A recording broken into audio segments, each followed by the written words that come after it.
Mason. I'll be passing gas for y'all tonight. The microphones are close proximity. So if you're talking to it, you gotta put your face down there. Okay? You say a bad word, don't stop, just keep talking. If you keep talking, nobody will feel free.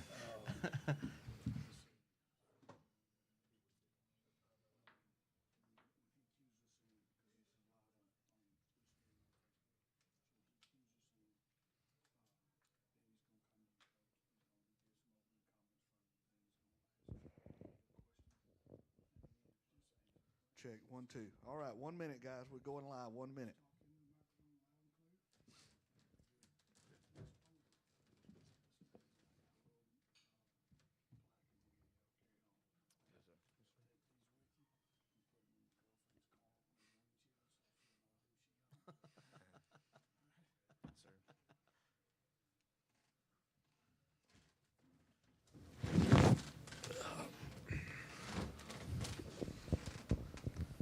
All right, welcome back to the 2024 Calhoun County High School Football Media Day presented by the Quarterback Club of Calhoun County. My name is Danny Shears. It's a pleasure to serve as one of the board members, and we continue this tradition of spotlighting our high school football teams here in Calhoun County. We now would like to welcome to the Cooper Chevrolet stage at the 2024 High School Football Media Day the Oxford Yellow Jackets. Oxford competes in 6A Region 6. The head coach of the Yellow Jackets is Coach Sam Adams. Today, Coach Adams has brought with him senior quarterback Mason Mims and senior linebacker / tight end Jason Tapley. Coach Adams, we welcome you, and we'll start with your opening comments, sir. Thank you very much. We're glad to be here, and glad to bring Mason, and it's James Tapley actually with me here also. My apologies. That's all right. We're coming off of a strong year last year at 9-3, and really have a very veteran team coming back. We have a lot of guys that have a lot of returners that have starting experience. There's 7 to 8 of those guys on both sides of the ball, depending on how you look at it. Defensively. Keenan Britt will be a 4-year starter returning. James Tapley will be a 4-year starter. It started in different positions over 4 years. Caleb Tenner is a returning 4-year starter at D-line. P.J. Watkins is a returner of the defensive line as well. Jais Fleming, Des Whitson, Sed Twyman, all of those guys will be multi-year likely starters for us this year. Offensively, it's very, very similar in that it's a veteran group coming back. We have Mason Mims here beside me. It'll be his 3rd year as a starting quarterback for us, and 3 returning starters on the offensive line with Rashad Cunningham, who's been in that left tackle spot for us for 4 years now, and Jaden Young and Markevion Conley are 2 of the other offensive linemen that are returners. Nick Richardson will be a returner at a receiver spot.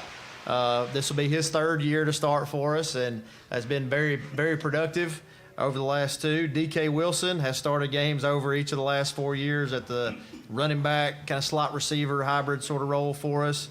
And then we have a couple other guys that have started for us in the past, and Jalen Taylor and Caleb Wynn that'll be returning with us this year as well. We do have a challenging schedule that's ahead of us. That's region and non-region are both equally challenging. Non-region this year will be opening up the season at Central High School in Carrollton, Alabama. They're a 4A school in Georgia that was 12-1 last year and made a third round appearance. Other non-region games are against Moody, 5A team that was in the 3rd round last year. Helena, who made it the 2nd round in 6A, and then Florence, who was made a 1st round playoff appearance in 7A. And that's to go alongside our region schedule, which is, kind of the who's who of teams that have played in state championship games in 6A football across the last 7 years. Shades Valley, Pinson Valley, Mountain Brook, Pell City, Clay Chalkville, defending state champion, and Huffman. There's been a state finalist out of our region every year since 2017, and a team out of our region has won the state championship 6 out of the last 7 times. So, I think we do have a very talented and a very veteran group of kids that we get the opportunity to coach every day. They've kind of been through a lot in 4 years. They've had some years where we've had more success than others, and I think they've continued to improve steadily. With that being said, we know that there's a big road ahead of us as well. Just because, and the way I worded that at the beginning, we have guys that are returning with starting experience. We believe in competition every single day in our program. That doesn't necessarily mean that those guys are going to be the starters this year. There's somebody trying to take their spot. And, we feel like if we have continued to develop the way that we think we have over the offseason, that, we have a chance to put together a special year this year. We will open it up to questions. My question is for Mason and James. What does it mean to you guys that Coach Adams has selected y'all two to come speak with us today, and how does it feel to be representing Oxford? It's a great pleasure. I'm trying to take this leadership role, and it just gives me a sense of that he trusts me and wants me to lead my team. Yeah, it's great. I'm glad I earned his trust over these last 3 years, and I'm just thankful to be here alongside these two. Along those lines of leadership and trust, Coach, they just use those words. You've been at this a while now. You go through cycles where you've got more senior-laden teams than you do other years. A year like this year, with the experience you've got coming back, do you coach it any different? Do you let sometimes the players kind of coach themselves when it comes to maybe discipline or off-the-field stuff, or how does that work different in years like this year? We don't coach it any different year in and year out. And one of the points that we've made with this particular group of guys over the last several months is just because we have a lot of returning starters doesn't necessarily mean we're going to automatically be a better team. Each of those guys is challenged with being a better version of themselves than they were last year if we want to have a little different result at the end of the year, But it is comforting to know that these guys fully understand not just what we do on a day in, day out basis. They understand why we do it. They know what it looks like now when it's done the right way. And they understand and are not afraid to correct other guys on the team when it's not done the right way. Now, that does make my job a little bit easier, because we don't really – we don't want to overlook anything in this process and take anything for granted. And we try to stomp out every molehill that we could ever come across. If you don't do that, you'll have a yard full of molehills, right? So I think that's a big thing that this group has really made strides in, is being able to police each other. That's the point I was trying to get at. It makes it a little bit easier from that aspect than having a younger team. Yes. So we've got another question in the back. Joe Medley. Sam, can you just speak to Mason's development since last year and what you expect of him as a third-year starter? Yeah, so, Mason's his third year in the system here, and he's been super productive each of the first two. One of his strong points from the very beginning has just been decision-making, understanding of space on the football field, and understanding how to distribute the ball, and understanding how to anticipate throws before he makes the decision, I guess is the way to say it. And those things that he was really strong at 2 years ago have continued. His strengths have gotten stronger. And I think, if you were kind of picking nits from a couple of years ago, you would say, well, maybe he's not physically as strong as some of the other guys out there, and, maybe doesn't have the velocity on his throws as some of the guys out there. Now, it doesn't take long to realize that those things those things that could have been perceived as weaknesses a few years ago are definitely in the past. I think now, you're probably, 25, 30 pounds heavier than you were 2 years ago. And just the velocity of his throws has gotten better and better each year, and he keeps that, that nice compact stroke, and it just gets out of his hand quick, And I think the biggest comfort that I have with a guy like Mason in the game is that when I call the play, I think he has a great understanding of why we're calling what we do. And I feel like I know where the ball is going to go once the ball is snapped, or sometimes before the ball is snapped. I think we really we see the game in a very similar way, which is a great comfort to me. Another question right here. With a quarterback like Mason, from the outside looking in, you think you throw it, 80-85% of the time. But and I know you got to be balanced to keep the defense, on their heels. Mm-hmm. Talk a little bit about the running game and who we can look for in the backfield for Oxford this year. Sure. In the backfield, we have three guys that we really feel good about. With one, D.K. Wilson, as I mentioned earlier, has been a starter, at least part-time starter, over the last 4 years. So you've seen him out there a lot. He can do a lot of things and has a huge skill set. He can play receiver inside or outside. He can protect. He's good in the screen game. He's obviously good handing the ball to him as well. So, he's kind of the Swiss Army knife, the kind of guys that we have. And then we have Caleb Wynn that'll be back with us this year. Caleb is a different style of back than DK is. Caleb is thicker. He's closer to 200 pounds, whereas DK is right around that 175, 180 kind of range. But Caleb kind of brings the physical presence back there. And then we have a young guy that'll be a freshman this year that's definitely in the mix that we have big plans for in Kamari English. And he's another guy that's very similar to DK in the skill set that he could play receiver, he could play running back, he could go over and play some defensive back as well, return kicks, return punts. So those three guys are going to be huge for us in the run and pass game. I think that was one of the things last year. Now we'll definitely miss Jaden Thomas, who's a 1,000-yard rusher, but him and DK both also had 400 to 500 yards receiving apiece. And we do definitely. We like to throw the football, and we like to run the football. And I think one of the things that Mason does extremely well is there's a lot of times where balls get thrown that were actually run calls. We're pretty deep into the RPO, run pass option type game. Right. And but we do definitely have to run the football effectively in order for our offense to work the way that it needs to. Question right here. Sam, the region on paper at least looks like an Oxford Clay Chalkville race. What are the differences between the two teams? So, you kind of look at I can base this off of last year. Last year was a 14-point game. Okay, now we fell behind early in the game and then caught ourselves up at the end. Now there was kind of a misconception in that game that we kind of scored our touchdowns in mop-up duty. They didn't pull a starter out of the game. Okay, it was still ones-on-ones at the end, and we were able to cut it to a game. They cut it to a 14-point game, and we felt like in that particular game there was probably 3 crucial errors that they were able to capitalize on and swing the game in their favor. We had a block punt in there. We had a backwards pass that they scored on, and they threw one deep ball over our head. So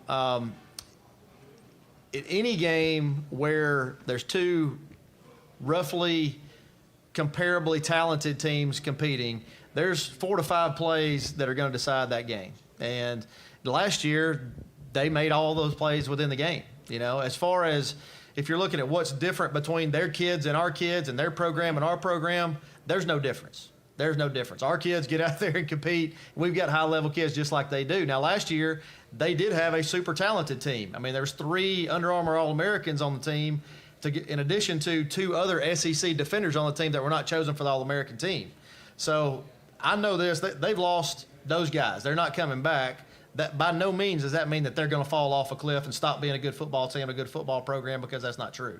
But do I think we can stand in there and go toe-to-toe with them again this year? Yes, absolutely. Hopefully with the experience of beating those kind of games in the past, with the roster that we have this year, we can swing some of those 3 or 4 or 5 play games into our favor. Question right here for James and Mason. Last year at this time, we had just opened the doors on the new indoor facility. You got to be a part of that for a full year now. What's it been like to have an off season, a winter to go through, knowing any time, any day of the week, you could go in there, work on passing, routes, whatever. Talk a little bit about having that tremendous asset there at Oxford High School.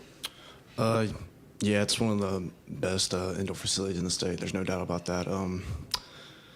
It's great to have an athletic program that cares about us like that, and where we can just go in there and put in work whenever we want. And I think we earned that because the teams before us, the guys before us. So, it's just great to have that. There's definitely nothing like it in the state. We got stuff that D1 football teams have, and it's just getting to work out in that every day is awesome. There's nothing like it. Mason, you talked about the guys before you. Does it humble you a little bit to know that the rich history that Oxford had in the last, we like to think the modern era, the last, 20 or 30 years, but it even goes further than that. But the guys that have played, that have gone on to college and NFL, so many of them, you can't count them on one hand here in the last 20 years. They didn't have that indoor facility, and you're coming behind them at your time in your life. Talk about those guys that played before you that maybe we all looked up to when you were younger, James. I mean, they come back and they come like J. Rock Swain and like a couple of them like KJ. They come back and they're jealous about it. They wish they had that, and it's definitely like it's just.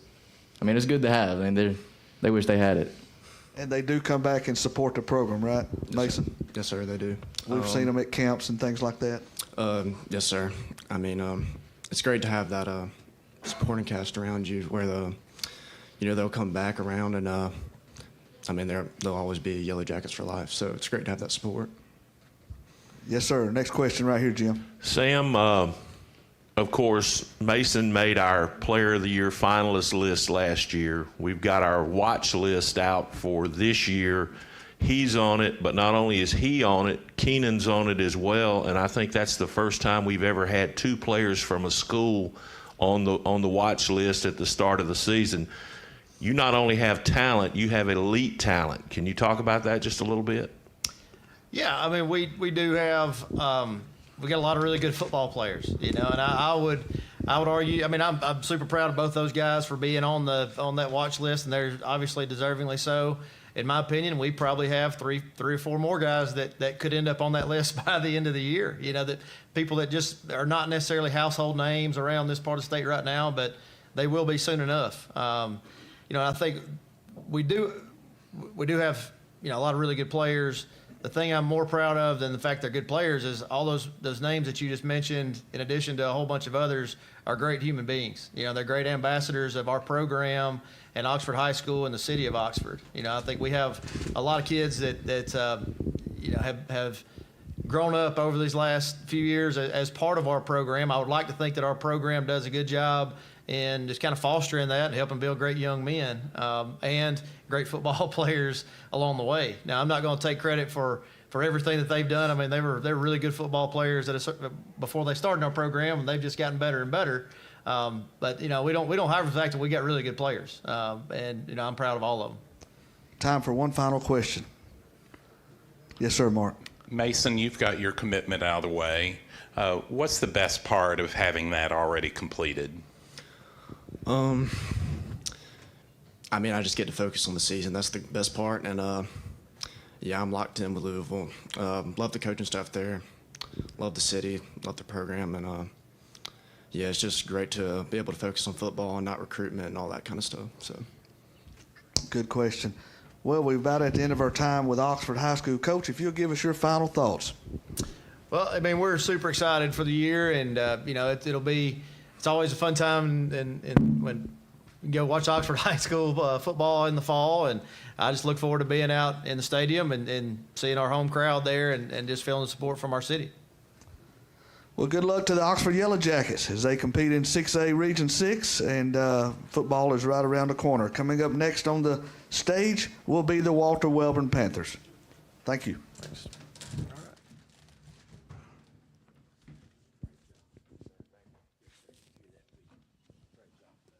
Appreciate it. Yes, sir. See you.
Trace, I can tell who did it. Yeah, there you go. Okay, let's go with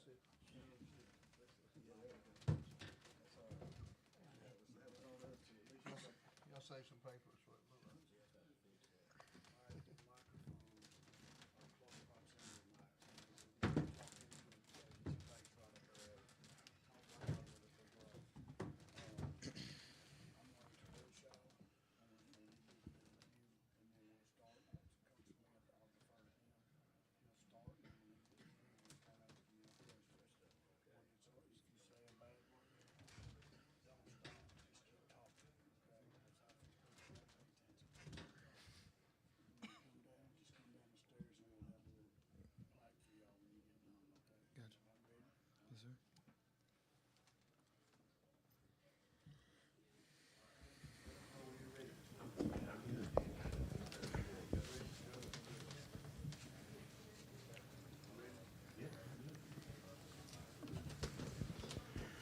Well, again, good afternoon. I'm Doug Odell. I'm one of the executive board members of the quarterback club.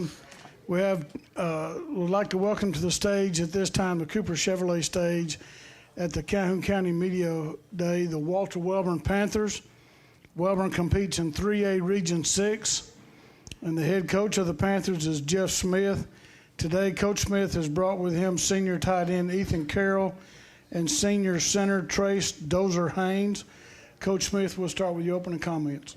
Well, first, thank you for having us here today. The Calhoun County Quarterback Club does such great work. Give out four scholarships every year. I really appreciate it a lot because I was fortunate to have two sons that were able to get the quarterback club scholarships, and it really helps out a lot. And the work that y'all do is just very, unselfish, and we sure do appreciate you. Joe?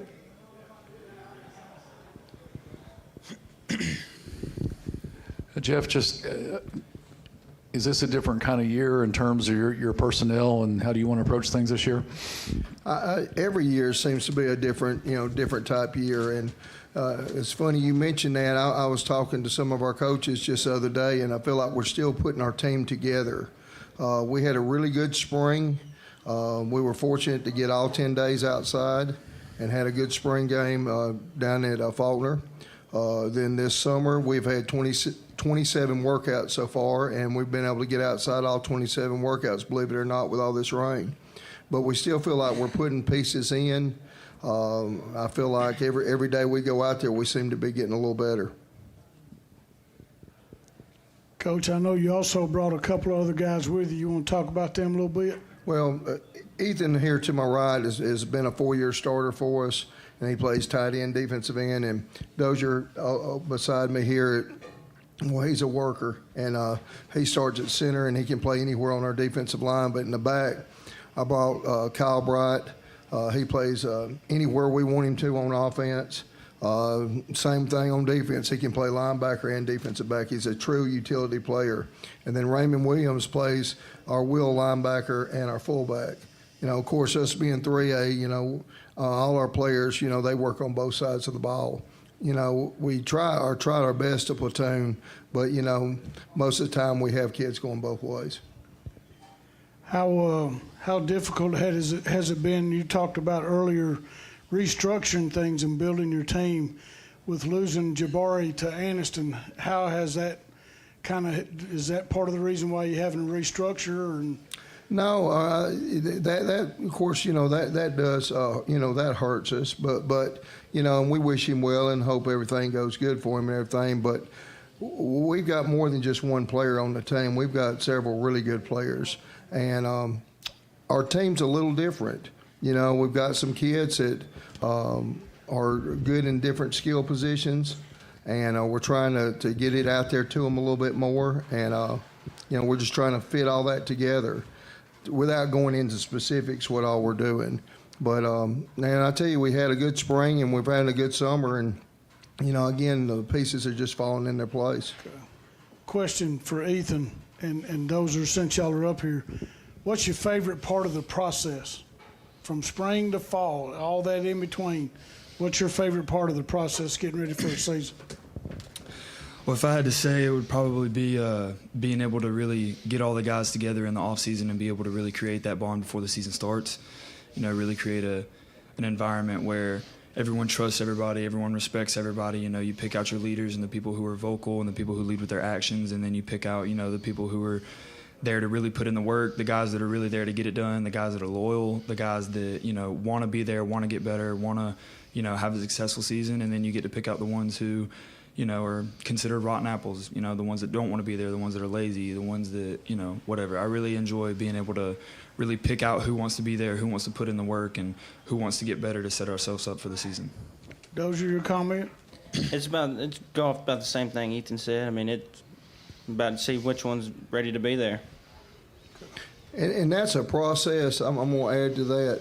The process is, when you start out right after football season, everybody wants to play.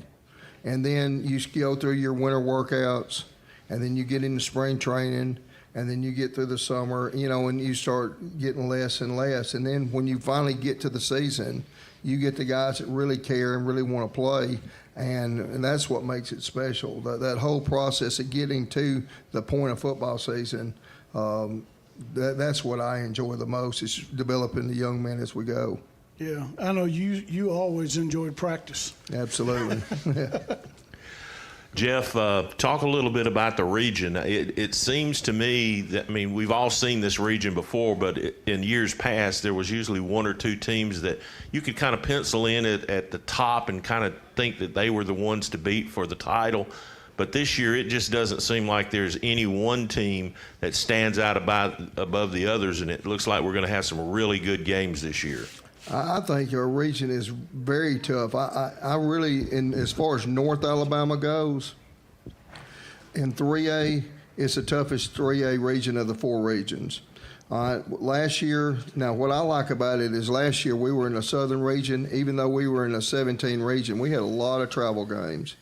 Now, with us being in a 9-team region, there's only really one trip a year that we'll have to make, and that'll be going to Blount County. This year we'll have to go to J.B. Pennington. Next year we'll be able to go to Locust Fort. But the rest of the games we'll be playing will be local teams, and, of course, that makes for local rivalry. And I tell you what, when you can get a local team to come to the Hill and play it on Friday night, that's special, very special. For both the players, Coach Smith has a reputation of being very demanding. How can you guys tell when you've pleased him, and what does it mean to you to know you've pleased your head coach? Coach Smith is a very vocal coach. He's not afraid to let us know that we've done good. He's not afraid to let us know that we've messed up.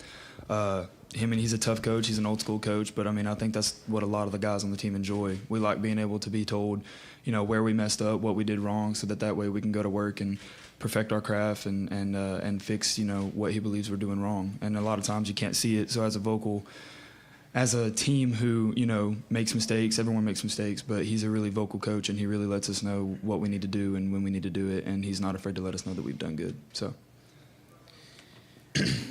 About what Ethan said again, he is not afraid to tell us what we did wrong.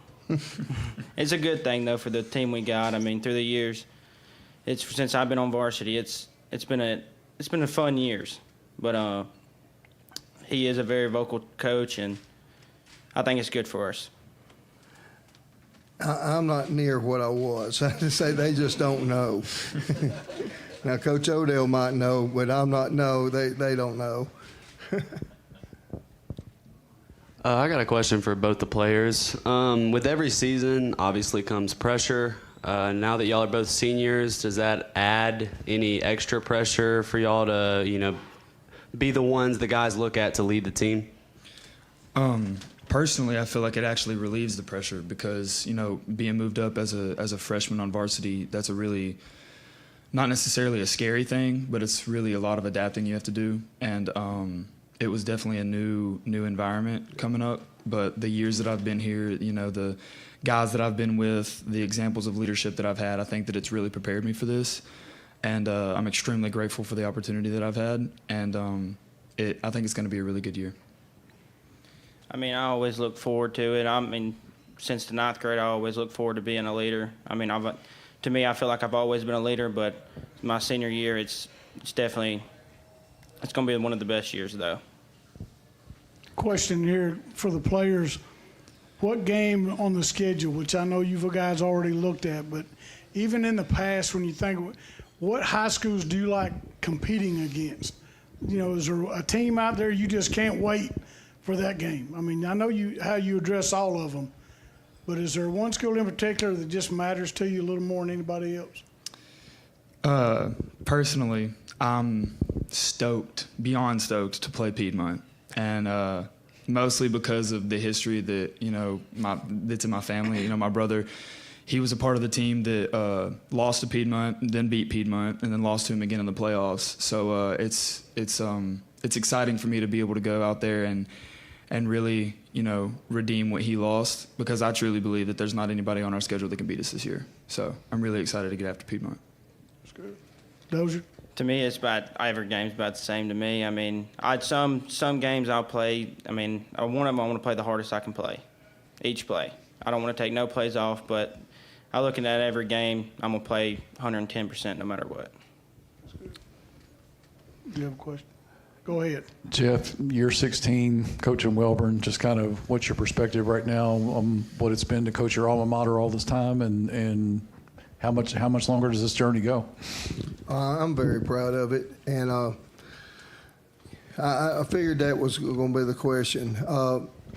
But I tell you this, still going into the season, you get that anticipation and that kind of the stress of getting ready for the season to start, and I still feel the same way I have year after year. And I feel like as long as I feel that way, that's what I need to keep doing.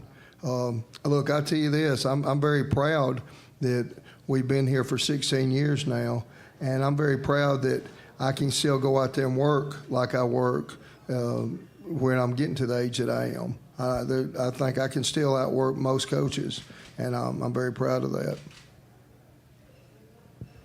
Jeff, the advantage of the current region is less travel. The disadvantage is that there are 5 teams from Calhoun County in that region. That means that, if the most that can get to the playoffs are 4. Somebody's going to be left out. You're exactly right. I was talking to Mike Parrish this morning. I was talking to him on his radio show. And, with it being a 9-team region, there's only 4 teams that can go to the playoffs. 5 teams will not go to the playoffs. 2 of the 5 teams that won't go to the playoffs, I bet you could make the playoffs in another one of those regions. One year I was we were down in Montgomery, and we were doing our rules clinic and everything, and Coach Benefield from Fife was sitting behind me, and he goes, Jeff, he says, how's your schedule look this year? I said, well, Coach, it's tough. And this has been a few years back. He goes, well, that's always tough. He said, that's how we get y'all. He said, because y'all go through such a grueling season, time we get to y'all right there, y'all been wore down pretty good. And that's a ticket. That's what I've tried to do through the last few years, well, really last 5 years or so, is to look at the season not as a sprint but as a marathon, and try to keep the players as fresh as we can in those later games. And because, it's great to come out of the gate playing strong, but you need to be playing your best football at the end of October and the 1st of November. Jeff, you've been doing this a long time.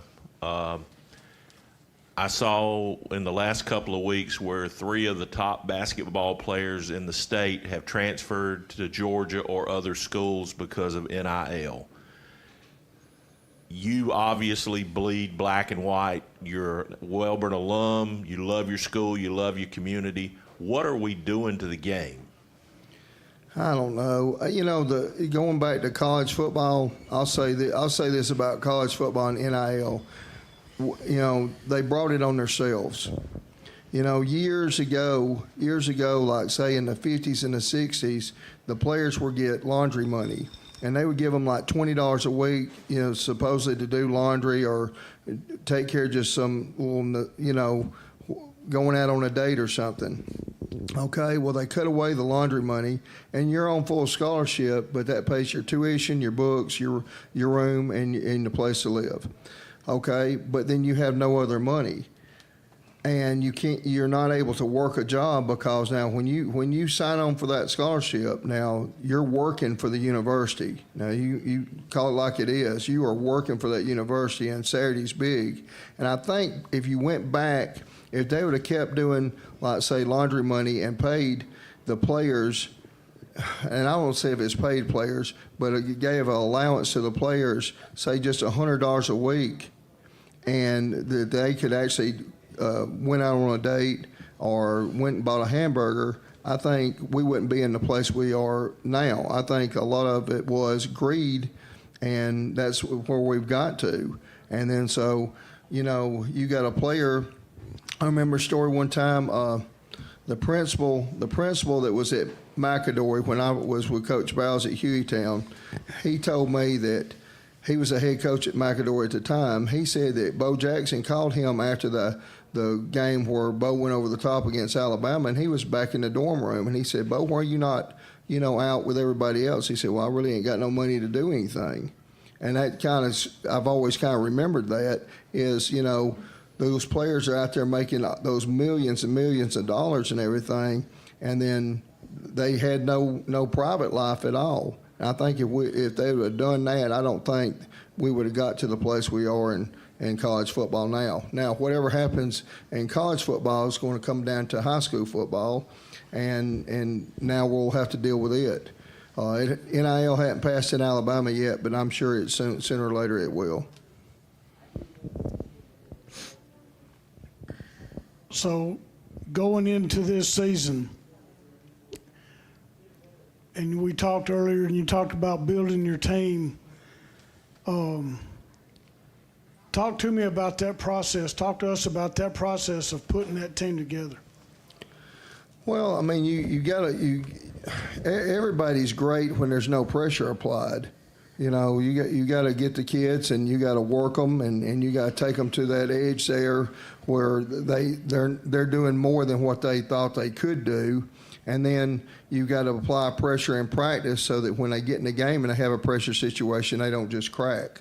And that's very hard to do in practice because, everything changes when the lights come on and them stands fill up. But, we got to try to get as close to that as we can. And then, by doing that and seeing how the players will react to those situations, then you can see who needs to be playing where. And look, hey, we might not have this kid on the field, but man, I tell you what, when it gets tough, he bows up. Then we need to find somewhere where he can play and help us. And that's what we're doing now. And look, again, it's harder to do that now because one, we don't have two-a-days anymore like we used to in the old days. All right. Now what you have to do is you got to start the 1st of June, and you've got to work the kids throughout the summer to make up for not having the 2-a-days and the 3-a-days that we used to have in August, because you don't get that no more. You get one practice in the afternoon now, and that's about it because school starts early. We'll wrap it up here. One more question, then, Coach, you give us your closing comments. Okay. But this is for the players. Take a minute and share with us what it means to put on that black and white jersey that you've always thought so highly of. And you've got little kids now that first, second, third graders that are looking at you, and they want a jersey with 60 on it because Dozier has it. Talk about that a little bit. Dozier, you go ahead. Well, since I was a kid, I've been to Welborn my whole life. I've been playing football since, I've been at Welborn since I was 3. I was out there with my brother. My dad was a coach. It's just always been, it's been in the family. My whole family's went to Welborn. And it's just, when I think about putting on my black helmet, it's tough. It's what Coach says it all the time. It's class. It's just, it's something different. Like every other school, they all got their thing. It's just, Welborn's just different to me. And when you go out there on the field, it's just like a whole different game. And I don't know how it is for other players. I never went to another school, but I don't know. It's hard to explain. It's different. Kind of to piggyback off what Dozier said, it runs deep in my family, and everyone from my dad's oldest brother all the way up to my youngest nephew is playing ball at Welborn, and so Welborn as a community and as a school itself, it means a lot to me, and it means a lot to my family. But as far as football goes, you know, my team, I mean, my family, you know, it's a family full of athletes and full of football players. And so to be able to, you know, go out there and wear the number that's been worn on several backs of you know, Carroll blood, and to be able to go out there and play knowing that, you know, my dad, my uncle, my brother, you know, they've all played on the same field. It really means a lot to me to be able to step out there and know that I'm a part of a legacy, you know. And I really appreciate the fact that, you know, we haven't up and left, because it to a lot of people it's easy to be able to leave. You know, they get all of these, you know, big things. They get all this talk in their ear, and they're like, oh, you know, like, I like the way that sounds, or I like what this team offers, or I like what this coach does. But for me, Welborn is about family, and it's about loyalty, and it's about wanting to be there, wanting to put in the work, and wanting to be a part of something that makes a difference. And I think that that's what we're doing, and I think that we're on a great track. I think that not just football, but a lot of our athletic programs are on a come up right now, and I think that Welborn's going to shock the county. But yeah, to put on that black helmet, like Dozer said, it's different, man. You know, you got a lot of teams right here. They're real flashy. You know, they're real fancy. They go out there and they make these big plays. You know, they look good. But we get out there, we get down in the dirt, and we get rough. You know, we're not afraid to go out there and lay a lick on somebody. We're not afraid to go out there and put somebody in the dirt and make them like it. You know, and it's every play. You put them down, you pick them up, and you do it over and over again. And that's what I love about Welborn, is that you get to go out there. It's controlled aggression, and it's a war with rules. And that's what I love, being able to go out on the hill and just get after it. But Coach, I don't know how you're going to have final comments after that, but you're welcome to, Coach. Well, the best time in our school and the community is football season. You know, we have more kids participating during football season than any other time of the year. And I'm not just talking about the football team. I'm talking about our volleyball team. I'm talking about our cheerleaders, and I'm talking about our band. When school starts and football season starts at Welborn, it's just electric. And it's just a good time to be there. And, you know, everybody's really anticipating the season and excited about it. And we go through football season, and when football season ends, I'm telling you, it's like a death around there. You know, you said this before once, there's no other place that lives and dies harder on Friday night than Welborn. And that's the way we are. And but now, look, I tell you this, I sure appreciate y'all having us here today. This was great. Thank you so much for all y'all do for high school sports. Thank you for the coverage. And look, we're looking forward to this year. And that's the Welborn Panthers, folks. Thank y'all for coming today. Thank you. thank you. We'll be back after a short intermission with Sachs Wildcats.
Okay.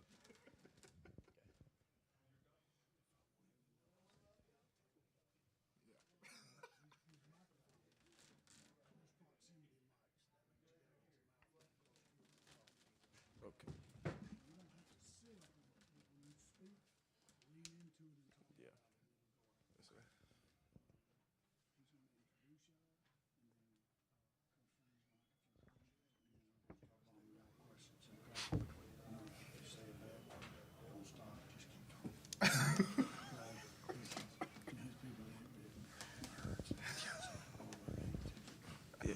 That's right. Yeah. Yes, sir. Good afternoon. We now would like to welcome to the Cooper Chevrolet stage at the 2024 Calhoun County High School Football Media Day, the Sacs Wildcats. Sacs competes in 3A Region 6. The head coach of the Wildcats is Alfonso Freeney. Today, Coach Freeney has brought with him senior wide receiver defensive back Ja'Cory Avery and senior linebacker defensive end Mason Stevens. Coach Freeney, we'll start with you with your opening comments. First, I want to, thank you all for having us today. I just want to say, this is one of the best events. I've coached in Florida, and, coming back home, this is something that we look forward to each year. So you guys do a really good job of putting this on. I want to thank, these guys for coming with me. They definitely deserve being here today. And I also want to say to the other guys on my team that's back home or back at Sacs watching, these are two seniors. We have a lot of seniors this year that deserve to be up here. These two are just here, representing them, but we have a great group of seniors, and I'm glad to be coaching them, and I'm glad to be at Sacs. I also want to say I'm very excited. I know we made an announcement not too long ago as a school, but we have our new principal. He's actually here in the back, Frederick Franklin. We're lucky to have him, and I'm just excited right now with all the things and the good things going on at Sacs. To Alfonso and Ja'Cory and Mason, just what did the last game of last year do to maybe change the mood, the feeling, and just how you all approach the off season? Feeling a win feels good. So, we didn't have that. We didn't get a win all season, but that last win, it showed that we can do it together. So, felt good. Yep, it felt amazing. We actually won one. I think for the kids, it was just a good thing for them to see that they could go through adversity. It's one of our things that, I talked to them about this year is adversity. Us as a team, we got to learn how to fight through adversity. We got into a lot of games, and you can go back and look at, the box score. There's a lot of games that Sacs was in, first and second quarter, and then adversity hits us and we fall apart. So to see our kids fight through adversity and get a win, but also for my coaches to see, that hard work pay off and get a win, I think that also helped as well. But it helped us get momentum heading into the off season, which I feel like they've done very well at using that momentum to propel our off season and, to excel in this off season. Question right here for the players. Where were you at, and how did Coach let you know that he was going to honor you by inviting you to Media Day today? We'll start with you, Mason. I was at home. He just sent the text, and he was like, do you want to come with me to Media Day? And I was like, yes, sir. I'll show up. Yeah, it was the same for me. I was at home, so. What an honor it is. Out of all your teammates to be here today. Yes, sir. And obviously, Coach thinks of you two as leaders of the team. Now that you're both seniors, will anything change this year knowing that there's nobody above you? It begins and ends with you, with senior leadership. What's your take on that going forward, Ja'Cory? We're really just trying to set a standard,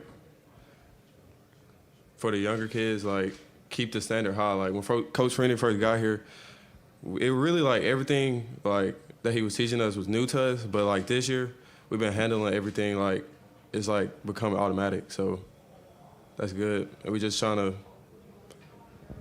lead the younger kids. We just try to push the younger kids to be like us, to just improve and just to get the step ahead, to be better than us. Yeah.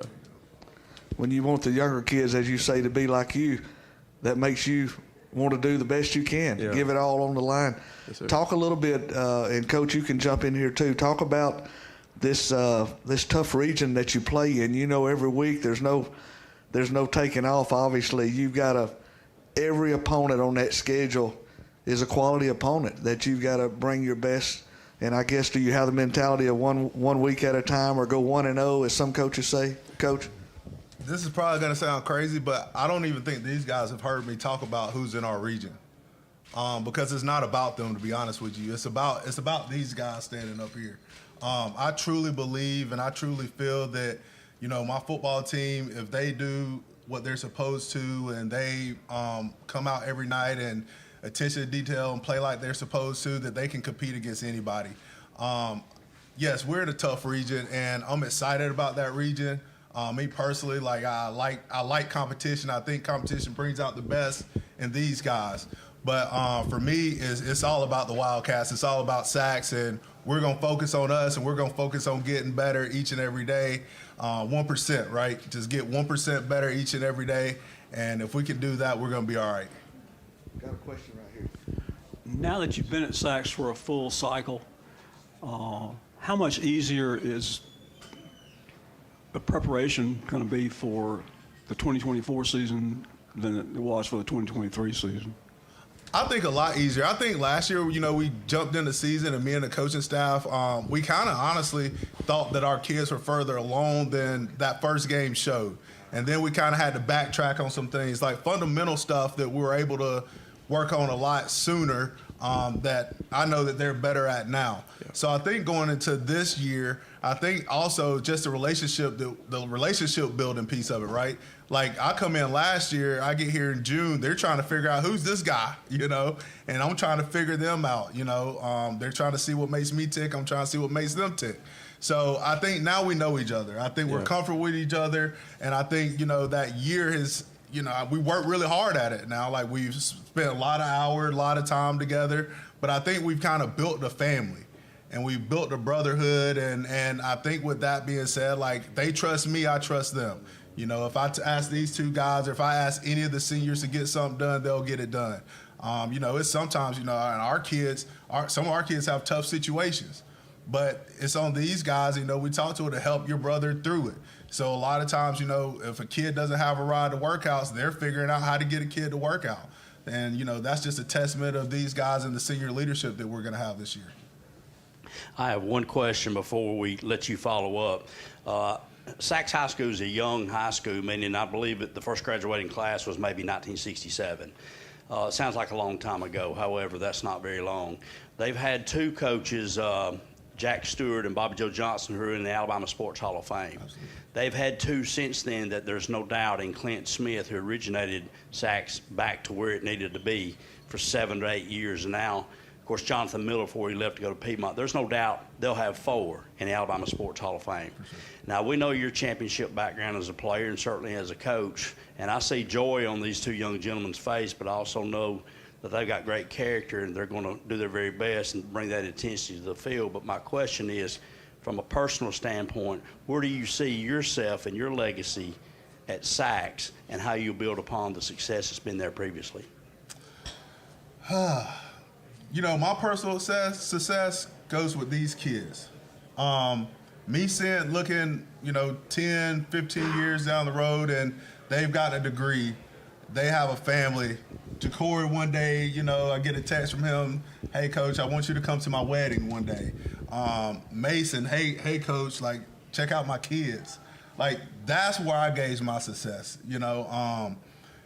Me personally, of course, like, coaches want to be in the Hall of Fame and this stuff and that stuff, but, man, I just want to make sure that I do something for these kids, and I leave a legacy that they're proud of, and I also leave a legacy for my own kids that's at home watching, they're proud of. I think as a man, like, that's one of the biggest things for me, you know, living the life I live, and I just want my kids, my family to be proud of me, you know, my wife, and, you know, especially these guys. Like, I have a responsibility to them, and I just want to see them do good in life, and that's how I know I've won.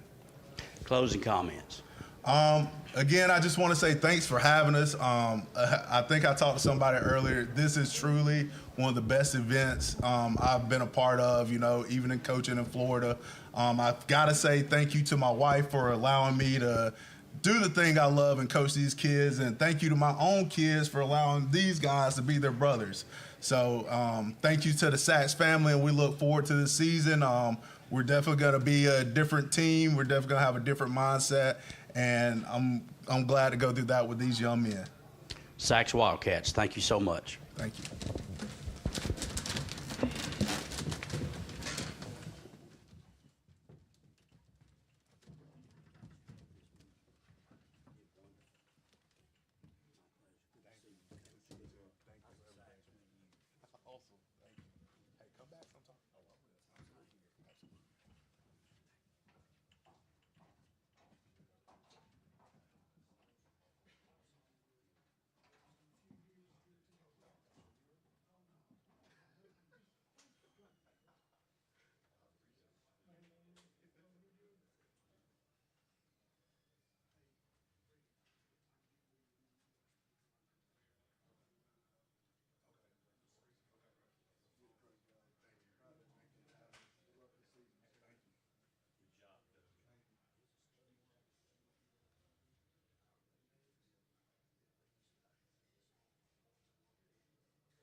I'll try.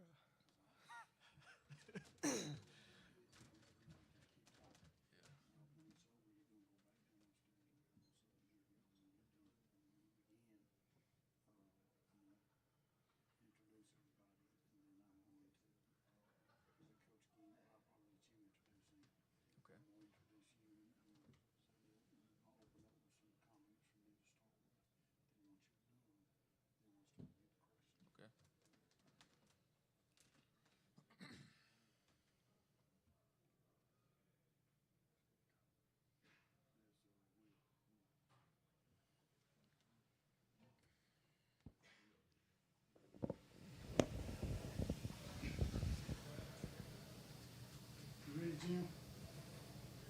Just a second.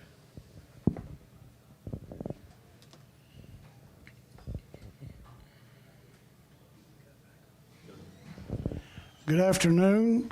and welcome to the 2024 Media Day. Welcome back. We would now like to welcome to the Cooper Chevrolet stage at Media Day the Alexandria Valley Cubs. Coach Todd Ginn was out of town today, and so we have Coach Will Ginn with us here today. He's going to introduce the two players. And so they are in, let's see, what region are y'all in? Region 4A, Region 6. So last year they were in 5A. This year Alexandria has dropped down to 4A. So Coach Ginn, open it up for your beginning statement. I got here with me Dean Boxley. He's offensive tackle, defensive tackle for us, senior. And Cleet Forrest, he plays cornerback, and does all our kicking duties for us. And he's also a senior. These kids, we've had a good off season. I feel like they've worked real hard, and we're going to really rely on these. We don't have a lot of seniors this year. We're still kind of a young team, but our seniors. We're really going to rely on them. As far as getting those young guys ready, and just playing Alexander football like we're used to. Well, last year in that 5A region Alexandria was in last year was pretty tough by itself. That's right. And now you've dropped into 4A, and the state didn't do Alexandria any favors in this region. So talk about how you feel right now, what the region looks like, and where y'all are going to try to fit in with it. Yeah, like you said, you think dropping from 5A to 4A, it would benefit you, and overall it probably does. But we're in a heck of a region, and I don't. It's too early to talk about who's at the top and who's at the bottom and stuff like that. But we're going to try our best to fit in that top four. That's the goal. I think that's these guys. They want to get back in those playoffs. We missed them last year, and we're not used to that. So I think they're hungry, and we're all hungry. So that's the goal to start off with is to get back in that top four. This question's for Dean. So, Dean, what's your favorite part of practice? I mean, what's your favorite part? Is it the workouts? Is it the running, the hitting? What's your favorite part? I really enjoy the workouts, but I think my favorite part is the hitting. I think I started football real late, so I didn't get to get a taste of it when I was younger, but I'm really into it right now. Good deal. And Cleet, you earned that name probably more than anybody, being called Cleet. So aside from all the work that you put in with the team, how much extra do you put in with your kicking duties to, keep that polished up? A lot. There's a lot more that goes into it than most people realize, but one thing about it is I really enjoy it, and it's not a job to me. It's fun. I love doing it. That's why I do it. To Will, Dean, and Cleet, how tough was it to go through a year like last year, and what did that do as far as motivating this team forward into this year? I feel like these guys, we're not, like I said, we're not used to having a season like that. And these guys, I've really been impressed with them this summer. I feel like, they could have, that we got kicked down and they could have, laid down and sulked. But, I feel like it's really motivated them. And they kind of want to come back and redeem themselves. And I think if anything, it's made them hungrier from what I've seen so far. It's not something we're used to. That wasn't Alexandria football. What last year was not. It wasn't Alexandria football. I've been a part of this team for a while, and that's not what we're used to. And we got a bad taste in our mouth, and we want to really improve this year. Question right here, over here on your left, Cleet. I know you play golf. You enjoy that. Pretty doggone good golfer as well. Talk about golf being, you're an individual scorer, but yet you play as a team. It's very, very similar to being a kicker, because a lot of times at the end of a game, even though you got to have a snapper and a line, you feel like it's you that it boils down to, but yet you still play on a team. Do you see that as very similar as golf? Yes, sir, I do. And not only that, but the mechanics of everything are the exact same, the swing and all that. Which one do you like the most? Kicking. You like kicking? Tell us about since we're talking to you, tell us about your future. What's your aspirations beyond high school? So this summer, and really in the past summers, I've been visiting a lot of colleges and been in touch with some colleges and picked up a couple offers this summer, and I'm really looking forward to hopefully playing some college football. Very good. All right, Dean, talk about you being a senior this year. You're in that role now as a leader on the team, where before you've always had guys older than you. Do you feel any extra added pressure now that everybody looks at you to be a leader, or do you wear that with pride? That kind of how it was last year. I kind of felt like one of the leaders, and I also do wrestling, so I again was one of the older guys on that team. So I've been kind of the leader the past 2 years. So there's not much more added pressure this year.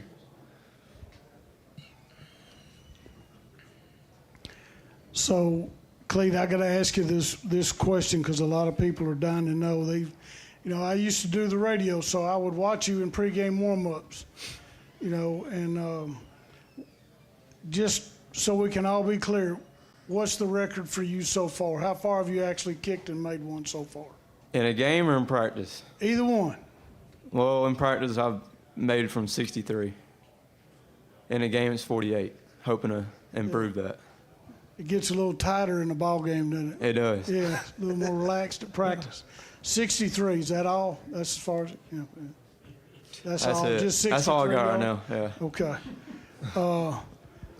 I'm going to do you a favor, Cleet. I'm going to tell you, when y'all get ready to start running, if you'll just tell Coach Ginn, I'll take it on me. If I can kick it from 60, no running. See what happens. We'll try that. Because the kids may love you. Now, if you miss it, they may hate me they're too. going to hate you. Yeah. Okay. Got a question for Coach Ginn. The Ginn name synonymous with winning and with Alexandria. I mean, down through the history. And we all know last year, those of us that love this game, high school football, last year was I think Cleet just said it wasn't normal. That wasn't Alexandria football, and it was almost gives you a chance to reset and start all over. But having that history at Alexandria, where do you turn to improve on that? What's the first thing you do to kind of reset Alexandria football to get it back to the winning ways? I'm not sure that you really reset. We just get back to what we've been doing, and that's hard work. There's no substitute for hard work, and I believe that to my core. So that's what we're going to do. That's all I know how to do, is work hard and work these kids hard. And they've done that, and that's what Alexandria football is to me. So that's all we're going to do. We're not going to. We hadn't come up with any magic, potion or anything to give them, or anything that I think that's special that's going to change things. It's just, hey, let's get back to the grind. Let's get back to hard work. That's what got us here, and that's what we're going to hang our hat on. All right, this question is for the players.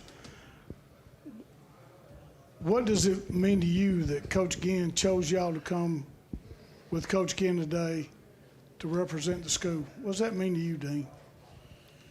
Honestly, I was surprised at first. I was just eating dinner, and I get a call, and I was honestly worried I was in trouble for something. So I saw Coach's name pop up.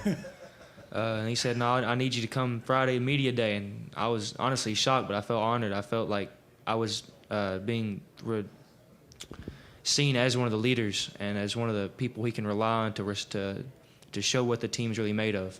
Okay. Clay? It's an honor for me. I've been on the team for a while, and I've seen plenty of good leaders and seniors that came through, and I've always wanted to be like them. And I think they've showed me and Dean and our senior class what it means to be a Valley Cub and what it means to be a good leader, and I hope I can be like them.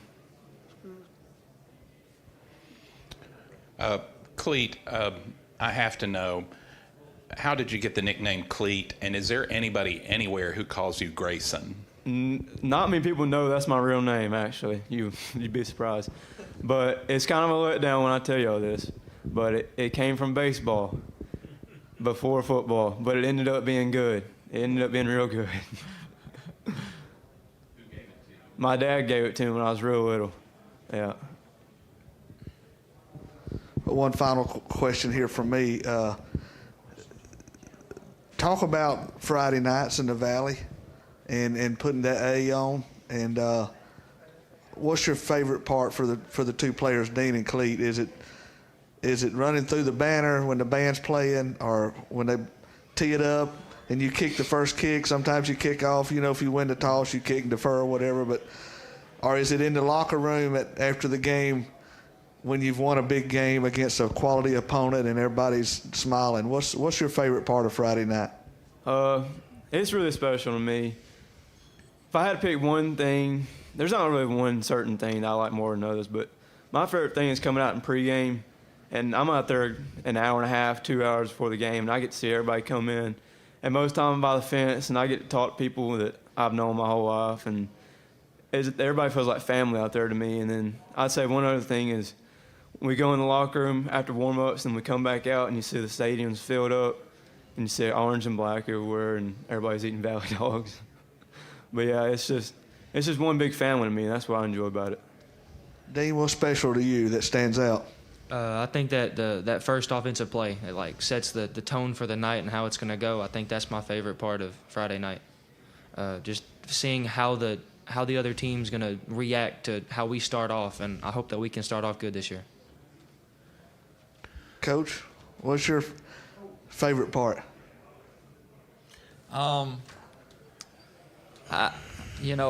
a player, I think it was just kind of like what Cleet hit on. You go, the stands are about half full when you go in for warm-ups, and then about that 15-minute period you got in there, when you come back out, they're always packed out. And just when you first walk out and it's starting to get dark, and that's just, that's as a player, that was my favorite time. Probably as a coach too. And kind of like what Dean said, as a player too, when that first, butterflies, if you've ever played football, you got those butterflies until that first play and you first get popped, and then you can start playing the game, So both of those, I can relate to both of those. Question right here. Yeah, Coach, talk a little bit about the region. Obviously jumping down to 4A, you guys are going to see some people that you haven't seen in a while, or maybe haven't seen ever. I know we have you penciled in for coming out for the Etowah game. Alexandria and Etowah, that's a couple of blue bloods of high school football. Oh yeah, it's a tough, stacked region, but the one thing I like about it is we're getting back to playing some of these guys like you talk about, like Etowah, and a lot of these close teams that we were kind of in rivals with when I was playing and when I was growing up watching Alexandria football. So I'm excited about that. I know the fans, kind of the region we were in. Sometimes you go play some of those Birmingham schools. Well, they come to you, they don't bring many fans, and you go to them, your fans aren't quite as. But I know all these games in our region, man, it's going to be a packed house every night, and I'm excited for these guys to play in front of that. Well, Coach, give us kind of wrap it up, a few comments about the program, and we'll get y'all through here. Tell me about it. It's got a lot to do. It's going to have a lot to do with these guys right here to my right and left. They're big leaders on our team, and there's some other seniors. We got a handful of seniors that go along with them that it's going to depend a lot on them. And we're going to have to play some young guys, but these guys are really going to have to lead us and on and off the field. And they've done that this summer. They've worked really hard, and they've been good leaders, but they're also going to have to do it with how they play Friday night. So that's going to play a big part. And just how quick, we were a young team last year, and I think there's nothing you can do to, exchange for experience. And I think that's just going to help us. That's going to help us. And I think you'll see us this year as the year goes on. I think you'll see us each game get better and better as the weeks go by, because that's what younger kids, do. They get better with every game, and I think you're going to see that. And these guys have got to really they got to tote the water till those young guys can catch up to speed. So we're really going to be relying on our leadership. Well, Coach, thank you very much for a great session. Good luck on the season, fellas. Thank you. Thank you so much for being here. Next up on the stage will be the Jacksonville Golden Eagles.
You want that somewhere special? No, it's perfect right there. You can bring this up so the camera can see it, though.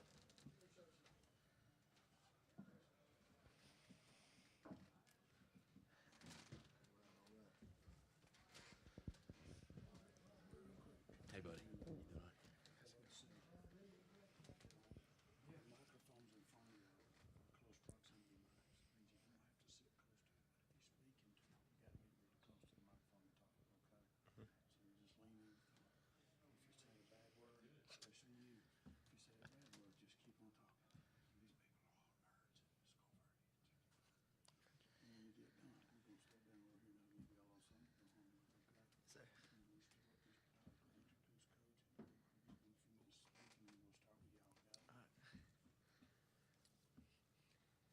Good afternoon. We now would like to welcome to the Cooper Chevrolet stage at the 2024 Calhoun County High School Football Media Day, the Jacksonville Golden Eagles. Jacksonville competes in 5A Region 6. The head coach of the Golden Eagles is Clint Smith. Today, Coach Smith has brought with him senior offensive lineman Braden Ball and senior offensive lineman Drake Lee. Coach Smith, we're going to turn it over to you for opening comments. Well, once again, I appreciate you guys having us here again this year. It's that time of year, and we're really excited to get started. These two guys right here are seniors for us, Braden Ball, offensive lineman, and Drake Lee, another offensive lineman. Both these guys have been with our program for a long time, and we're going to be leaning heavily on them this year to provide the leadership, with the guys. And so we appreciate y'all having us. We're excited to get going. First question right here, coach and players. Obviously, this is a reclassification year, moving up. And so tell us a little bit about that whole process and the day it came out and everything. Talk about how things are looking. Well, every year you speculate, kind of where you think you might be, and you never really truly know. 2 years ago when they redid it, we knew we were pretty close. At that time, we didn't know if we would be moving up then or not, and we didn't. But felt like we had a better chance of getting to 5A this year, and of course we did. Our junior class and our sophomore class is pretty good sized classes, and so we definitely knew that was a possibility. It's going to create some new challenges for us. You get into 5A and you start looking at a numbers game in a lot of ways with the amount of players and the amount of talent and things like that. But I really think over the past really 6-8 years, being in the 4A region that we've been in, I think that's prepared us, playing the teams that we've played non-region, and also being in 4A South, the past several years, playing Montgomery Catholic, Bibb County, and some of those guys. And so, the 4A region we were in and in the playoffs in 4A South was extremely tough, and I think that will help prepare our kids as far as for the talent level and things that we'll see this year. It's a tough region. We got some really good region teams in there, but at the same time, it's exciting. We get to play new teams, get to go new places that we haven't been. The downside to it really is, we lost a lot of our natural rivals. Teams 15, 20 minutes from us that we've played for years. We lost a lot of those because of it. We were able to keep Alexandria, able to keep Anniston, two of our biggest rivals on our schedule, non-region, so that worked out well. But we'll see. It's going to be tough regardless of what classification that you're in this part of the state and in this county. A lot of good football teams, a lot of good football coaches. Clint, obvious question. Who are the new new faces at quarterback and wide receiver, and tell me about those guys. Well, we lost some really good players, and everybody likes to talk about the offensive side. We lost Jim, Kedrick, Monte, some of our receivers, but we also lost our 3 starting linebackers. We lost some guys on the defensive side of the ball, and just like every year, you lose kids to graduation and. But we've got a lot of really good players coming back. These 2 guys right here, and our offensive line is back from last year. Running backs back. So we have, some guys on the back end of our defense. Our corners and things like that are back with a lot of experience and a lot of really good players. It runs in cycles. Every year you have to replace. They asked the same question several years ago when Ron Wiggins graduated. Who replaces Ron? Well, Ron graduated. J. Taj Morris stepped in, rushed for over 1,000 yards. G. Turner rushed for over 1,000 yards after him. Zay rushed for over 1,000 last year. And so the exciting thing is now it's somebody else's opportunity to be that next guy. And, as a coach and as a player, it's their time to step up and take that opportunity. And we do have a lot of youth in a lot of places, but, we got these guys back and some guys coming back that's really going to help us. So it'll be fun to see who that next guy is and who steps up, to be the man. Clint, you kind of mentioned this just a little bit earlier, but I'll bring it more to the forefront. Everybody that I know that talks about high school football in Alabama says the jump from 4A to 5A is the toughest of any of the classifications. Can you address that a little bit and how you might have to look at things differently to make that adjustment to get through a long season at 5A?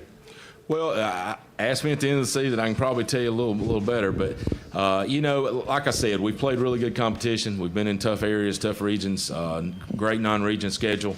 5A, the past several years we've tried to, I guess, what people call 2 platoon as much as you can, but we always had guys that had to go both ways. This year I think we're going to be a little closer to being able to do that. Hopefully, that will give us, shots in the fourth quarter and second half. When you're playing those teams that are dressing 90 to 100 players, that's running offense, a defense, and every special team. We're going to go into this and we're going to do what we do, and we're going to do things the way we've always done it. And like I said, hopefully, the path that we've been over the past several years will prepare us for what we're moving into now. I got a question for Braden and Drake. What does it mean to you guys that Coach Smith picked y'all today to come speak with us, and how does it feel to be representing Jacksonville?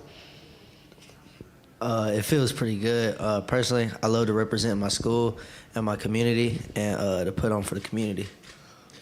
I think it's been a wonderful thing to work so hard, and then him, you have trust in your coach to believe in you, and he bring you here today. It means a lot. Drake, how much pressure does it put on you as a defensive lineman that the guys that you used to have in that linebacker are gone? Do you feel a sense that you and the other defensive linemen have got to be better and stronger to help the guys that are going to be the linebackers this year? Joe, they're on the offensive side. They're offensive linemen. Both of them offensive line? Okay, I'm yep. sorry. I'll ask both of you, how much better can y'all be after a year together? I definitely think there's a lot of room for improvement, of course, like for anything in life. And, every day we're going to strive to get better and keep on working. So I think we're a more tight-knit group now that we've experienced a year of play together. I think that's going to help us moving forward for this next upcoming season. One thing I like about these guys is, and one thing I say about our offensive line is number one, they love each other and they play for each other. And they fuss and fight like brothers a lot of times, but one thing I can say about them is they are competitors and they love to compete. And they work really well together as the year went on last year. Just the consistency and the camaraderie between them really showed on the field, and it's the same way in the weight room with them. It's the same way in the school. They're a very tight-knit group, and I think you have to be as an offensive lineman because you do depend on each other in order to be successful, and they've really bought into that. I'll take Joe's question and turn it around. With the quarterback you've had the last 3 years, now you got somebody stepping in. He's moved on. There was some comfort behind you. You knew that he had the ability to make some plays. Do you feel that added pressure to you now as a line to be able to play even harder, to give whoever that new quarterback is a little bit more time to adapt and learn? Yes, sir. It's important to keep his spirits up, lift them up, and, of course, protect them. And, we're going to do that to the best of our abilities and, play our hardest for him, no matter who's back there. I agree. It's just about trust, I trust that guy, him and a lot of other people have coached him up and made him be able to make plays. So whoever's back there, our job is just to protect him. And I trust that person back there, whoever it may end up being, is going to make a play. Drake, what's your size? How big are you? I'm 6'3.5", 288 pounds. Over the last year, have you seen coaches for you over the last year? Have you seen a big wave? He's developed physically, and maybe, a lot of us have that, we used to call baby fat or whatever, but you hit that 11th, 12th grade year, a lot of that falls off and he becomes chiseled. Have you seen that in Drake? I've seen it, in our team. Coach Owens, our strength conditioning coach, and he's done a really good job with the guys in the weight room, and they've continued to get bigger and stronger. Both these guys, are weight room warriors. They work really hard, really strong, and really put everything that these guys do. They put everything into it, and that's what we talk about, of creating that culture of being there for each other. And both these guys have really grown up physically and mentally over the past several years to where they are now. Over the last year, we've seen major renovations at the stadium. The community of Jacksonville just seems to really be as one when it comes to supporting your football team. For you, Coach, and the players, what's it feel like to know that you're part of a close-knit bond when you step out there with that Jacksonville or the Ville or whatever you got on your jersey? Talk about the pride that comes with that.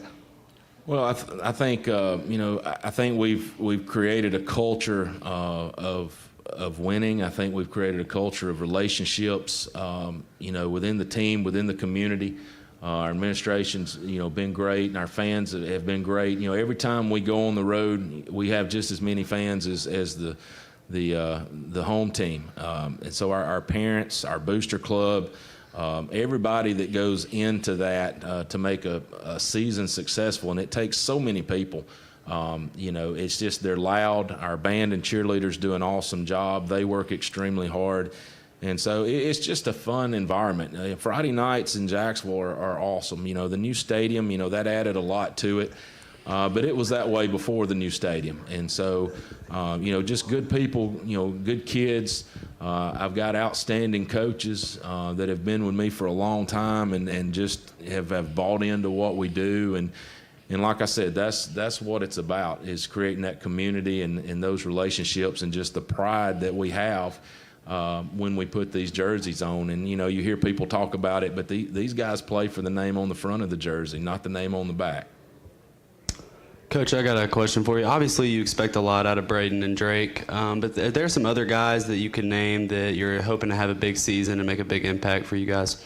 Yeah, we've got the rest of our offensive line that's coming back. Ben Pridgeon, DeAndre Sigler,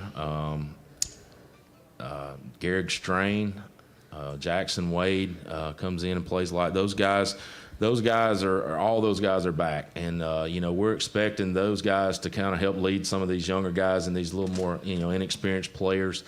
Coming back, Zay English is back at running back for us. Defensively, Tyshawn Cameron, T.J. Wilson, those guys are coming back from last year. And then, like I said, we got a lot of 10th graders. We got a really big 10th grade class that's coming up and a big junior class. And so some of those guys, are working, at quarterback. Matthew Salmon, Jackson Bonner, both those guys are working really hard, competing. And,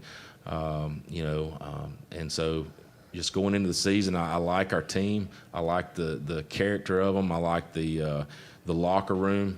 We've got a really good locker room sense about us, and they're a fun group. They allow me to have fun with them, and they have fun. And to me, as you do this longer and the older you get, you realize what's really important and what wins games and what doesn't. There's fads that come and go, but when you get down to the bottom of it, we've got great kids, we've got a great community, we've got great coaches, and, it's about relationships, and it's about, going out there and playing for each other.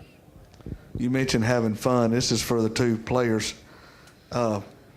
What's one thing that Coach Smith allows y'all to do that lets y'all have fun, and what's the line that he won't let you cross that he says, no, we're not going to do that?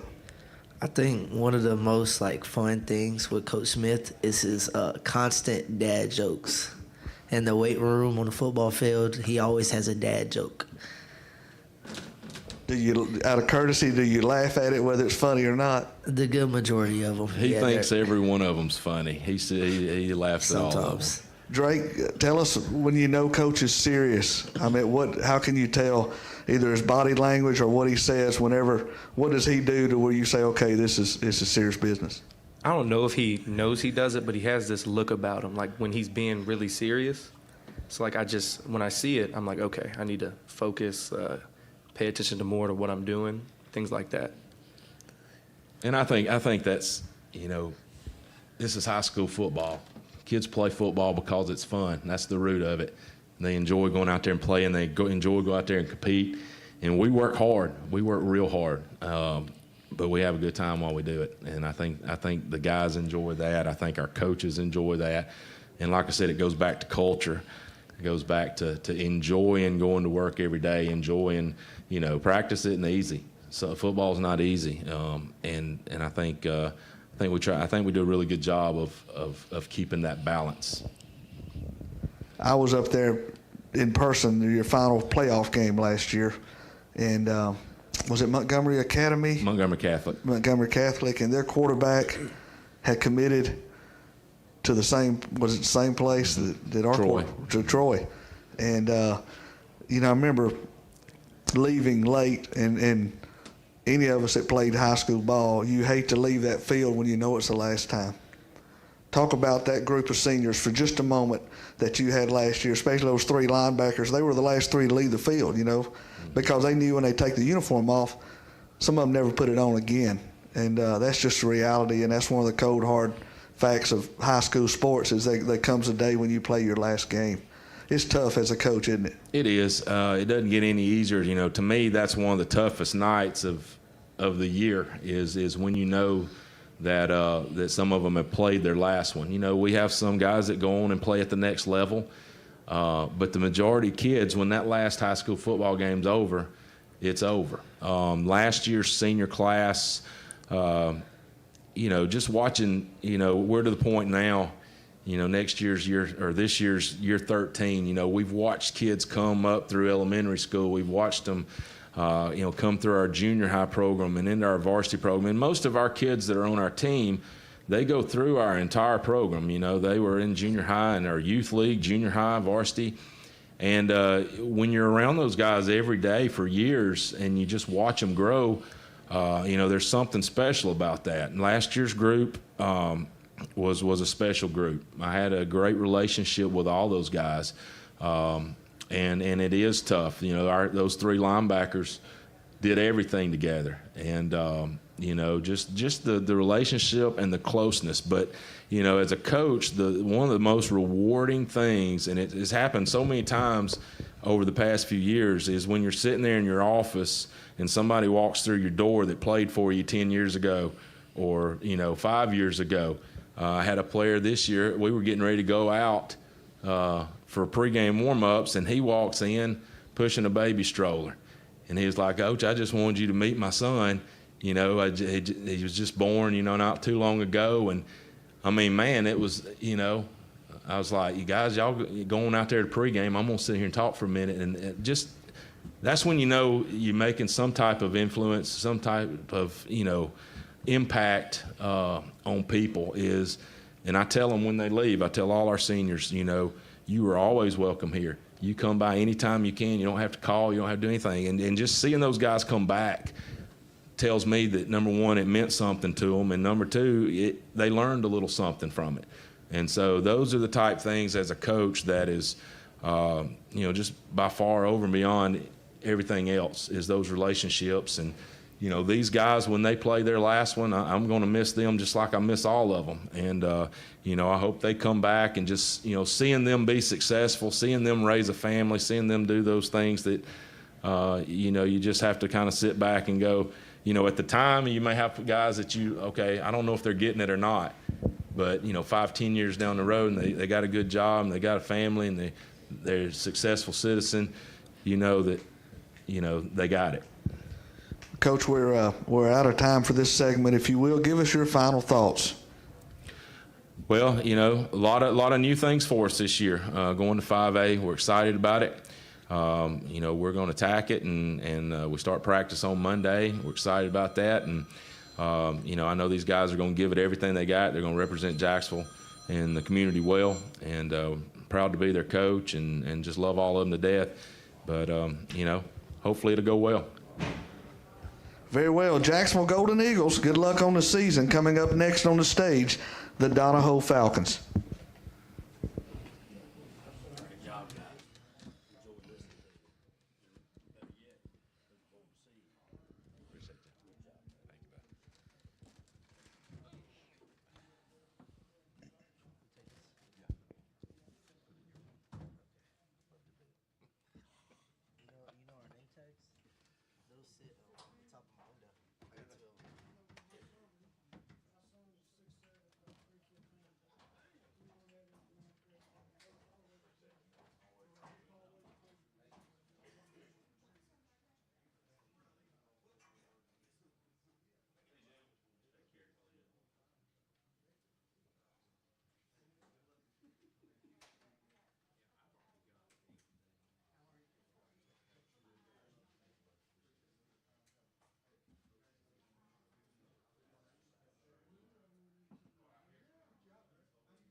Phones are on silent. Yeah, be good. I'm telling myself that because mine actually went off.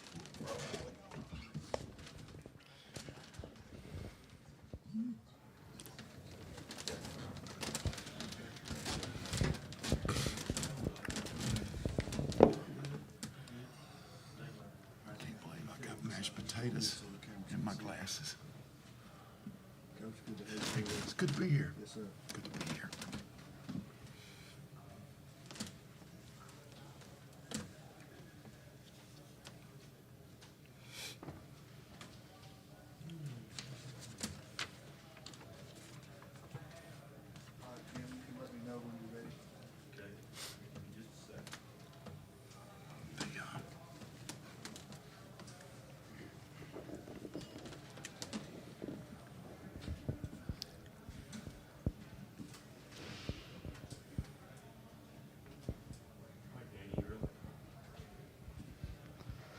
Welcome back. Good afternoon. As we continue with the Calhoun County Quarterback Club's 2024 High School Football Media Day. Again, we want to thank Cooper Chevrolet for stepping up really and being our stage sponsor last year and this year in a big way.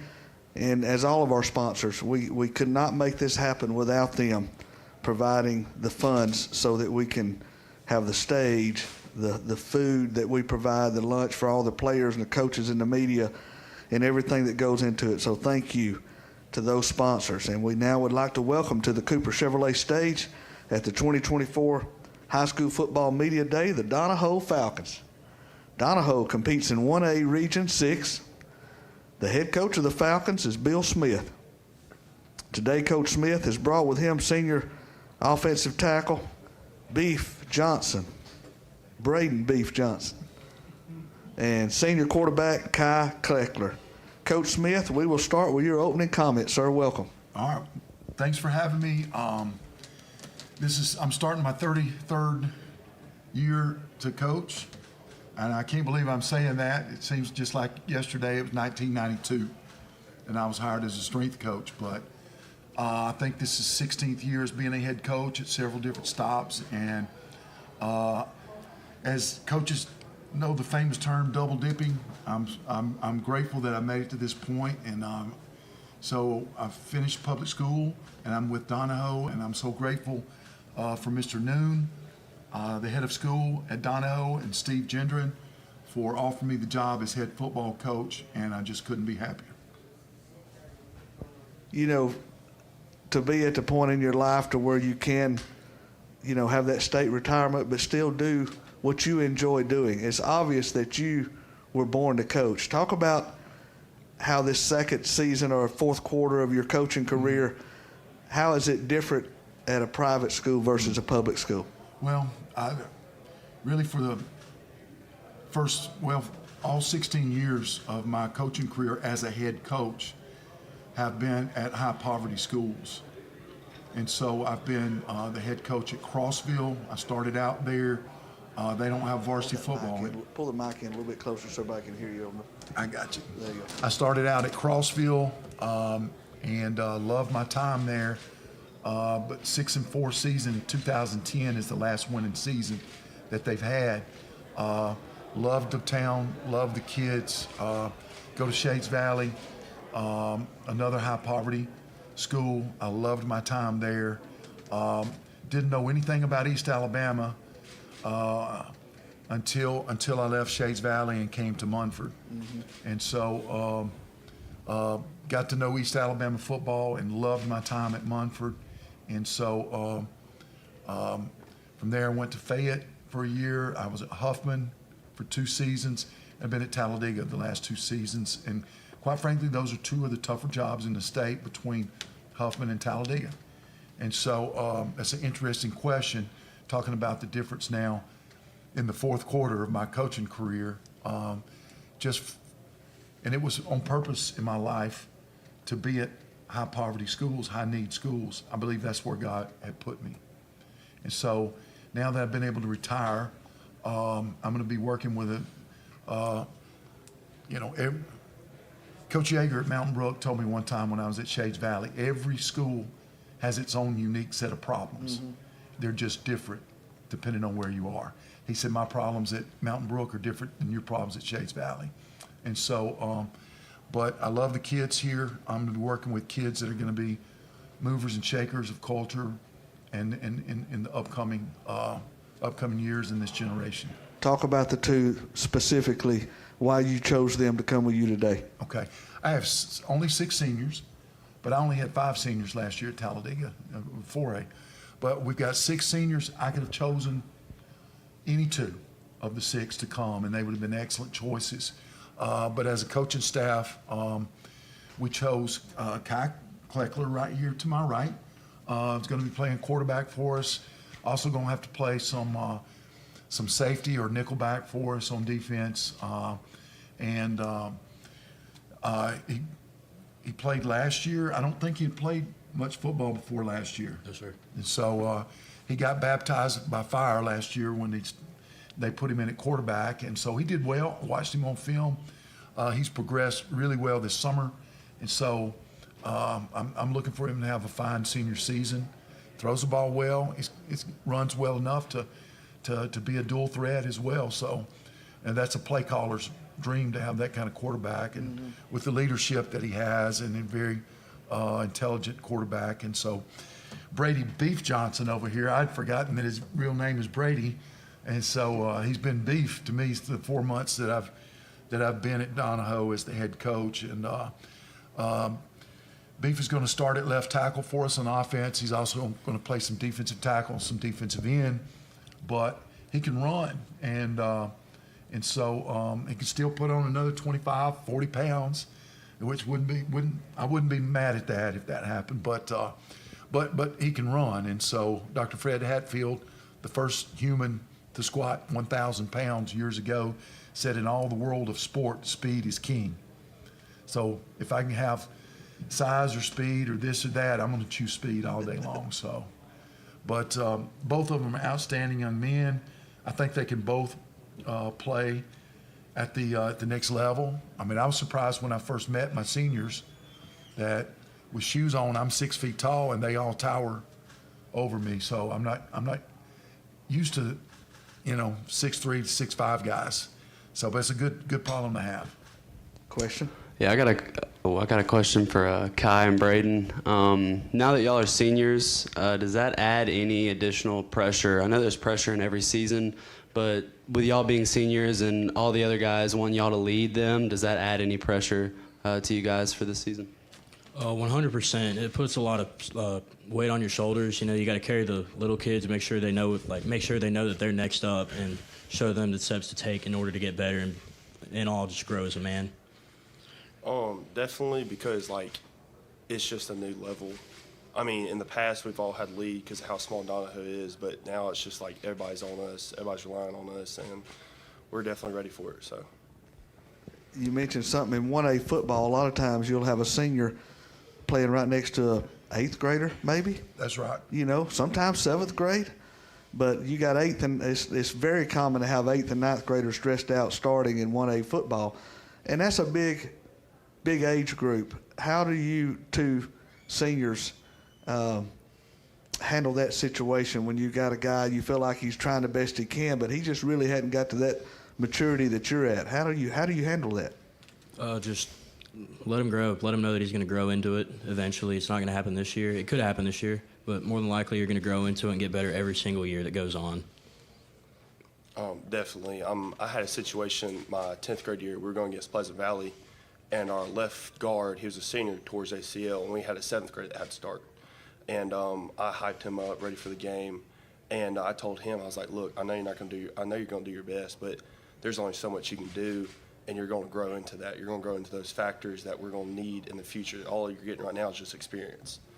And I think that's one thing Donna has is a lot of experience from younger kids.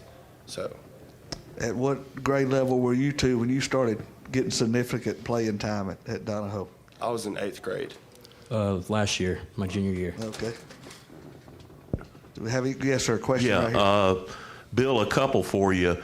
Your background is pretty much at larger schools. I don't think you've ever coached at a school as small as Donahoe with those kind of 1A numbers. How do you have to approach things differently than maybe what you're used to with bigger numbers out of bigger schools? Well, it's I'm going to be coaching offensive line and quarterbacks this year, so that's not normally done, but that's just I have 3 assistant coaches, but they all have day jobs, and so we've had to work our summer workouts around them. So some of those are things they wanted to have summer workouts in the mornings, but then when I mentioned that to my coaches, I was going to be by myself with them because they all got jobs. And so Talladega helped me get ready for that because we started about 8 or 9 ninth graders last year, and we started several 8th graders over the past couple of years. So Daniel Story is one of our 7th graders. He may very well start for us on defense this year. So I've coached almost every position on the field in the last 32, 33 years. And so obviously that helps because we all have to pitch in and help. I was able to hire Marshall Clark, who was a standout player for me at Munford. And he did a great job. He started 3 years at Jacksonville State, and now he's working. And so he's going to be really kind of over our defense. Denzel Roberts, I retained him from the previous staff, and also Carl Harris. And they have a great rapport with the kids. They're really good in the weight room. They're really good with agilities and speed. And so I'm very fortunate to have those guys. But, you know, there are a lot of adjustments. But the first time I walked the hallways, the first time I interviewed at Donahoe, so I come in, it was during school hours, and a young lady, here I am coming in with a briefcase, and a young lady is starting to go into the front door, and she sees me walking, and she opens the door for me. And I said, "No, young lady, you first." And she said, "Oh, no." And so she held the door open for me. So just seeing the hallways, how peaceful it is, it's just an outstanding school, and I'm very fortunate to be there. On to my second question. When you were at Munford, it seemed like offense was really your thing. You guys were really good at moving the ball down the field and scoring a lot of points. In 1A ball, if you can get one or two kids to click on offense, you can go a long way. Talk about how things are progressing at Donahoe and how much that's needed to turn this season around from the way things have been. Well, I was very fortunate at Munford to be able to put together just a really top-notch 4A coaching staff that I'd put them up against any 6A, 7A state staff in the state. But you get my eyes, a gleam in my eye when we talk about offense and scoring points, and that's what I did for so long. And from 2000 to just several years, I was offensive coordinator from Russellville, South Georgia, and different places. And but nowadays, as I've gone to interviews, as I've grown as a person, as a coach, and they ask me, "What kind of offense do you run?" In the last 5 years, a couple of interviews I've been to, I preface that by saying, "What kind of kids do you have?" And so, I can only run an offense around the talent that I have. And so when I first started running spread offense in 2000 at Russellville,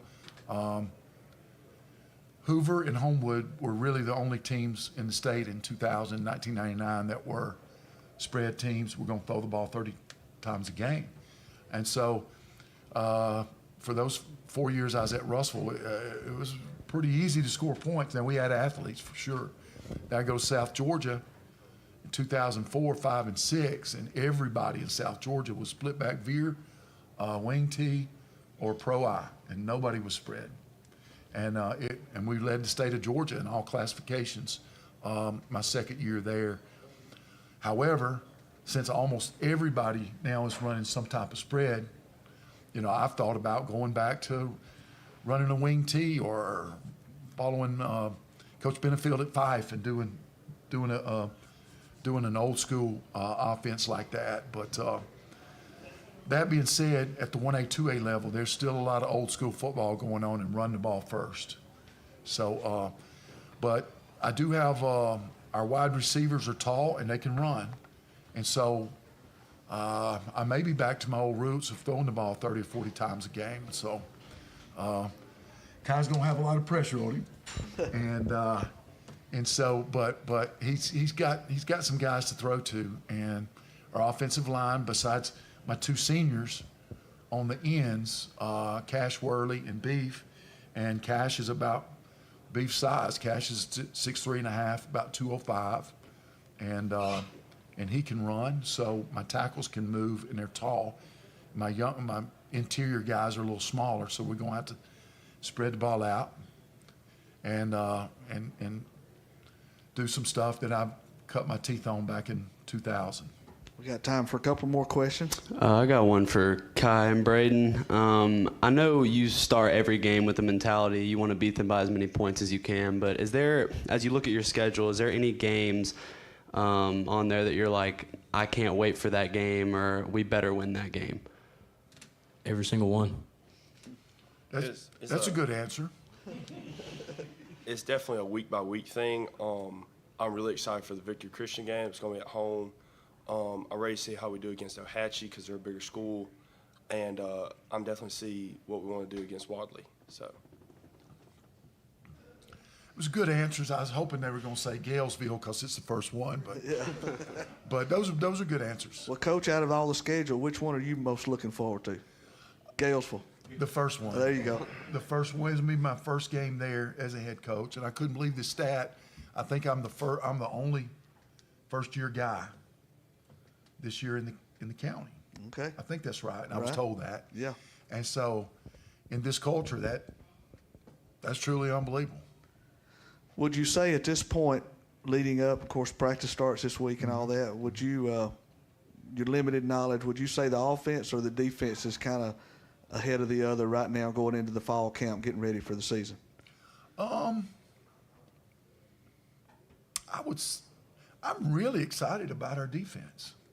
I really am. From an offensive-minded coach, that's. Believe me, the years I was offensive coordinator, I wanted to break records. If we won a game 17-13, I was disappointed. Like a loss almost. My weekend was crushed. and so, hey, as a head coach, 17-13 W, I'll take it. And I'm not saying anything that's going to help our opponents. They know this. We struggled to run the ball last year, and we struggled to stop the run. And that's the two things that we struggle the most with. I think we're going to be better at both, but I really think we're going to be better at stopping the run. And so. Okay, good answer. Well, we're about out of time. One final quick question for the players. What's the best part of Football Fridays? In your mind, in your experience, what's the best part of the day? Is it waking up, the pep rally, the anticipation, running through the banner, locker room after a win? What's the best part of Football Fridays, Beef? It's definitely how we've worked all week for this one game, and everybody's focused on us. Everybody's ready for this game. Everybody's excited. My favorite part is probably going to prayer breakfast in the morning. I don't know why, but it's like the best feeling in the world. The weather's perfect every single Friday. And it's an amazing experience. It's an experience that changes our lives, and I really love football about it. So, definitely the pregame warm-ups because you're sitting there, the music's playing, you got good energy going all around. Coaches hyping you up, players hyping you up. It's just a good feeling all around. Good answers. All right, we'll end it with this. Coach, welcome to Calhoun County. Those of us that love football have followed you for years, especially when you got to Mumford. You were right here in our neighborhood, so we followed your career. But if you will, just give us your closing comments. Well, I just, it seems like the summer was long, and it seems like it was short at the same time. But here we are, and it's ready to go again. My mentor texted me while I was in there, and I said, "Man," I said, "I'll call you on the way home." I said, "I'm at Media Days for the 16th year in a row as a head coach, and I'm very excited about that. I'm very blessed. God has blessed me. Sometimes some things have seemed to be bad, but God has turned them around, and I'm so excited for this, as you called it, the fourth quarter of my coaching career." Well, we wish you all the luck. We support the Donahoe Falcons here at the Quarterback Club as we do all the schools. So good luck this year, and we'll see you back during the season. We'll have you back for one of our meetings on a Monday night, and you can bring the player of your choice. Outstanding. Donahoe Falcons, ladies and gentlemen, 1A Region 6. We wish them the best. Coming up next on the stage, Jacksonville Christian Academy. Thank you. I'm blessed to be able to have some guys like this. Thank you so much. All right. I put this in my office.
Yes,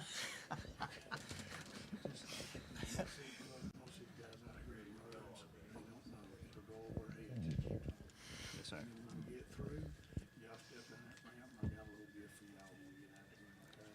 Sometime in the next couple of weeks, I'm gonna reach out to you and text you about when we get our lineup filled up. You need to bring up one of them, maybe. Okay. I'll reach out and get back to you, because I know y'all got other things to do. Good afternoon. We now would like to welcome to the Cooper Chevrolet stage at the 2024 Calhoun County High School Media Day the Jacksonville Christian Academy Thunder. JCA competes in the Alabama 8-man football. The head coach of the Thunder is Coach Tommy Miller. Today, Coach Miller has brought with him senior wide receiver Jesse Ganaway, junior center Preston Strawder. Coach Miller will start with his opening comments. We're going to now turn it over to you, Coach. Okay, let me correct something right there. This is Ethan Compton, not Jesse Ganaway. That was probably my fault on that. It was your fault. That's okay.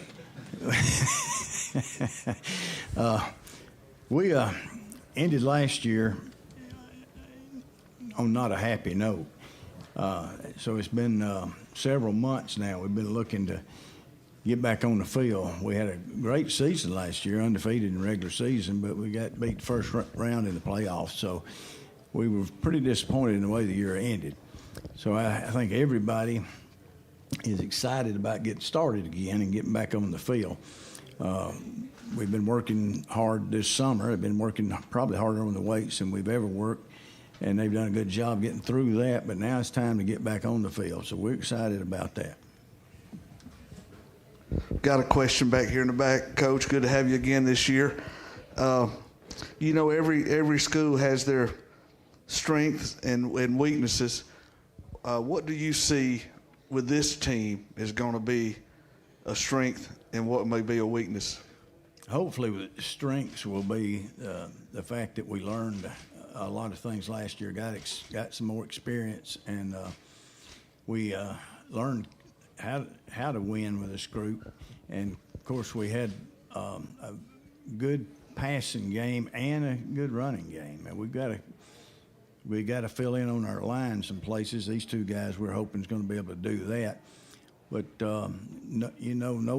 Noah's going to be a year better, and the Jesse Ganaway that was just mentioned is our number one receiver. And Jesse's about 6'3", got really good speed and good hands. And so we're looking forward to that combination right there, especially that's going to be a strength. Weakness, we got some places on defense that we've got to find people to fill in from people we lost. And then we lost Travis Barnhill on offense, who was a really good football player. We've got to find somebody to fill in for him. Right now, I don't know if that's a weakness or not. Depends on how well we can replace him.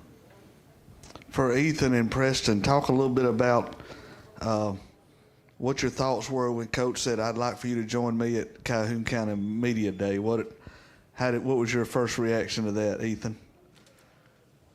Well, whenever I first started, I started out as a manager, and I told him that I might play for him next year. And whenever I get invited to events like these, I'm honored to be on his team, and I'm glad I accepted that. It was an honor because I was here last year, and it was an honor getting to come back after all the hard work this summer. Just getting an invitation back here, it was awesome. How many do you have on the roster this year? 18, I believe, is what we've got on the roster right now. So that may be one up or one down, but it's around 18. Talk a little bit about travel. You know, we've got Jacksonville now in the county is 5A, Oxford is 6A. You look at their schedules and their region opponents, you know, sometimes an hour and a half away.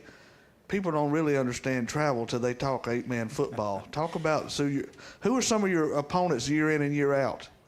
Well, you know, we go to Mississippi every year. There's two schools right across the line there in Mississippi that are very good. One of the team that's won it 7 years in a row is just across the line there. So we have to go there, which is a long way. I guess the most stress that I felt last year is we were headed to Russell and we got to Lincoln to get gas in that bus, and the bus wouldn't crank. And that's a long way to go when you don't know how you're going to get there. But that's a lot of travel there. We got to go to Tuscaloosa. We got to go down to Wetumpka and play this year. So, and Plainview. We'll go up around Plainview, play Cornerstone up there. So those are some longer games. You know, we're glad to be able to have Clay County. It's closer, and Tabernacle's right there in Birmingham. That's not too bad. But those other schools, it is a lot of travel. Tommy, Noah, what kind of off season has he had, and what does Noah, a year older, look like? He's had a pretty good off season. Noah works a lot, and he's been going a lot. We've had some schools call and come by and ask us to get him to them this summer, and he's been out to TCU and Clemson, Auburn, Alabama, and Southern Mississippi, Mississippi State, and Ole Miss. So he's been busy that way, but he has kept up with his workouts, weightlifting and everything. So he's had a good off season. Coach, what is the I know with the AHSAA, if they didn't have a spring, they can actually start practice this coming Monday. What is your season seemed like last year started before? We're scheduled for the 16th of August. Is your first game? We're supposed to play Meadowview out of Selma the 16th of August. So you've already started practice?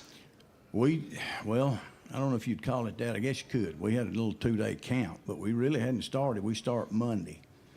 We got, we probably have, out of that 18, we've probably got about 8 or 10 of them on over in Birmingham at that youth camp, youth worship service. So that was Thursday, Friday, and Saturday. So we really couldn't get started until this Monday.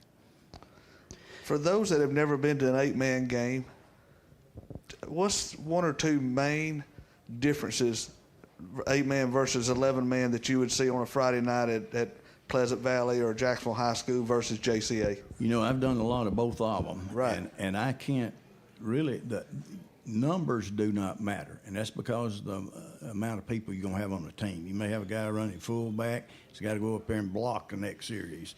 So the numbers that they wear doesn't matter in 8-man. Other than that, I've had people come to games and say they didn't know we were playing 8-man until halftime when somebody told them. If you're, when out there, they're blocking, tackling, kicking, throwing, whatever, catching, is all going to be the same. Fundamentals the same. And a lot of your offensive and defensive strategy is the same, but you do have to alter it a little bit.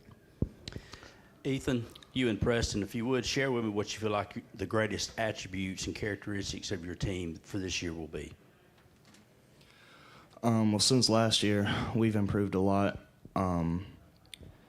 and especially our quarterback, Jesse Ganaway, they're going to be real weapons for us this next upcoming season. So we're hoping they can pull through, and especially some of the new guys too, because we all got to get breathers every now and then, right? So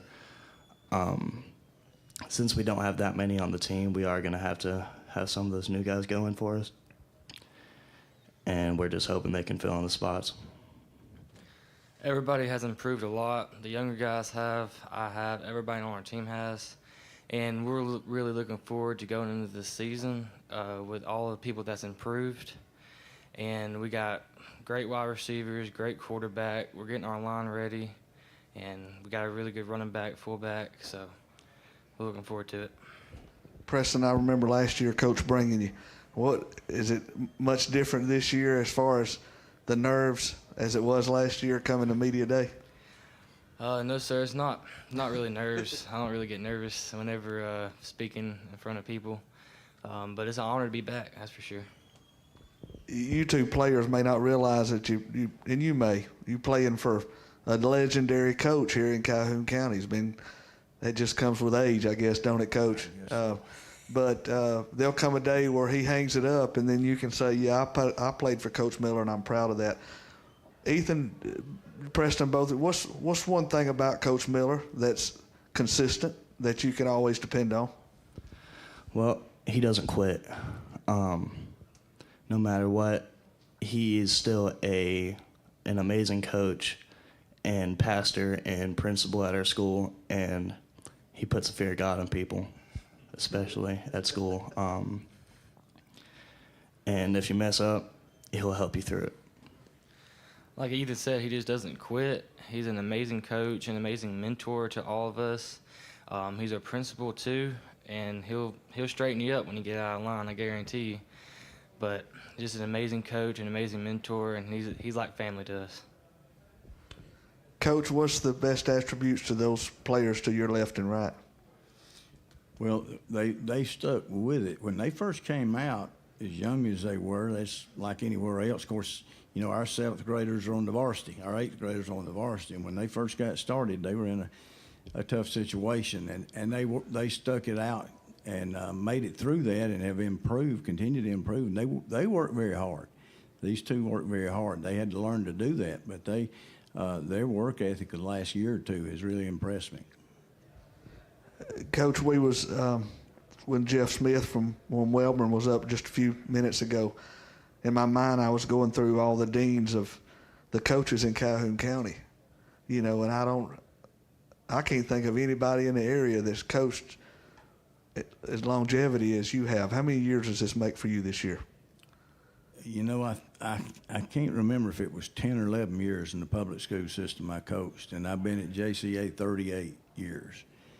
So that, whatever that adds up to be, it has been a long time. I honestly thought I was going to retire at 55, but I forgot to ask the Lord about that. It didn't work out that way. But I'm still going. I still enjoy going on the field. Now I'll tell you, it's this body doesn't hold up like it used to. There's a lot of things there, but as long as it will keep going, I guess I'll keep going. Coach, before you do your closing comments, I think you do. I think you represent all the coaches in all the sports in an extraordinary manner. Character, strong will to do what's right each and every day, and your kids exemplify that in any sport that I've been around and observed you coaching and teaching. So we're lucky to have you, and most importantly, these young fellows are lucky to have you as well. If you would just give us some closing comments on how you feel about the media day and most importantly, the season. Thank you for those comments there. I think Media Day was a great idea. Whoever come up with that, and y'all do a great job the way you put it on and everything. And these, it gives these kids an opportunity to see you see the SEC Media Days and those kind of things, and everybody knows about that, and they get a chance to kind of be a part of something like that, and I think it's good. I think people now look forward to this too, just watching the media days. We're glad to be able to be a part of it. It sets the tone kind of for getting the excitement of the year started, getting people excited about what's coming up here in a few weeks. So I really appreciate the fact that you're doing this, and I appreciate the fact that we're invited. Folks, Jacksonville Christian Academy Thunder, thank you so much and good luck. Next up on the stage, our final group of the day, the Piedmont Bulldogs, in 5 minutes.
Okay.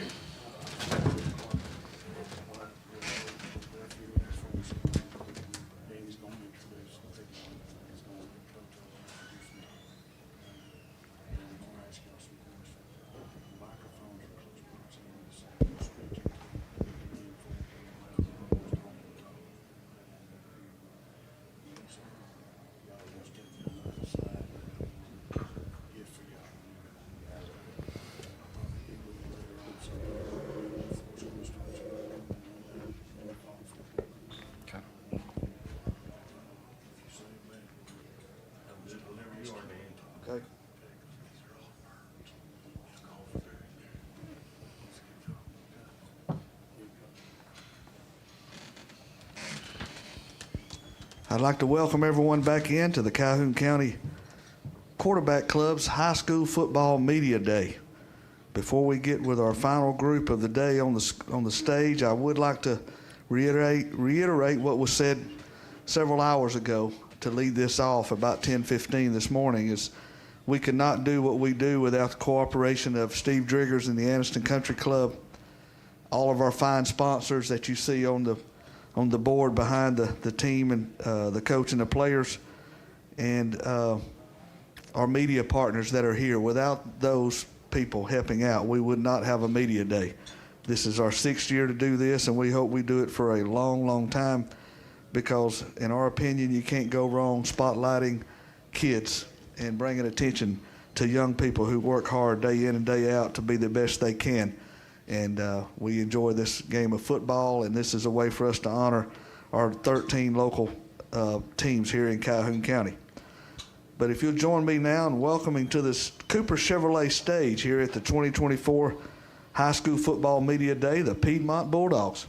Piedmont competes in 3A, Region 6. The head coach of the Bulldogs is Jonathan Miller. Today, Coach Miller has brought with him senior linebacker Caleb Tidwell and senior linebacker Cale Austin. Coach Miller, welcome. We will start with your opening comments. Thanks for having us. And, this is such an exciting time of year. This is a great event. We appreciate the Calhoun County Quarterback Club for putting this together. This officially signals that football is here. I think for coaches now, there's two things that let you know it's right around the corner. July 4th, seems like the summer's over then. And then today officially signifies the start, for everybody. Most people start Monday with practice. So it's an exciting time of the year. It's a great event, being able to highlight kids and communities in this area. And there's a lot of good football in this area, a lot of good coaches, a lot of good players. So we appreciate everything you guys do to elevate and promote our sport. The two young men that I brought today, Caleb Tidwell, Cale Austin, both seniors, both play the same position, outside linebacker on defense. Cale's a 3-year starter. Caleb will be a 2-year starter. Best thing I can say about these guys, they're great young men. Great representatives of Piedmont in the community, in the classroom, and on the football field. So great students, great leaders, lead by example. You're always going to catch them doing the right thing. They're dependable, coachable, so just great assets to our football program. We'll open it up to questions. Joe Medley with the first question. Yeah, Jonathan, can you speak to Cole's development since last season, and then also what's it going to mean to get Brawley back this year?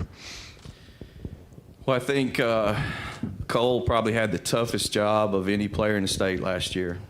Following Jack Hayes and the career he put together at Piedmont, being the next quarterback, those were big shoes to fill. So, with the way the season started, we all struggled early on, Cole included. Our schedule was crazy early in the season. That didn't do us any favors. I didn't do a great job of putting him in positions to be successful in those two early ball games. I felt like we had a good team. I felt like would have a good offense. We were replacing 10 starters.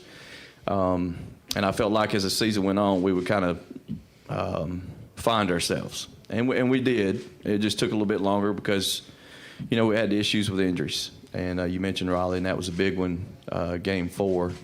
When we were starting to roll offensively, and then that happen and, kind of set us back another couple weeks. But I think Cole played extremely well the last 3 or 4 games of the year. And he's got all his weapons back now. So that's the important thing. We went into a lot of games last year with maybe one guy that could make an explosive play. And in any level of football, you got to have guys that can make explosive plays. So, we went into games where, we maybe had one guy available to us that could do that. So that kind of set us back a little bit too. But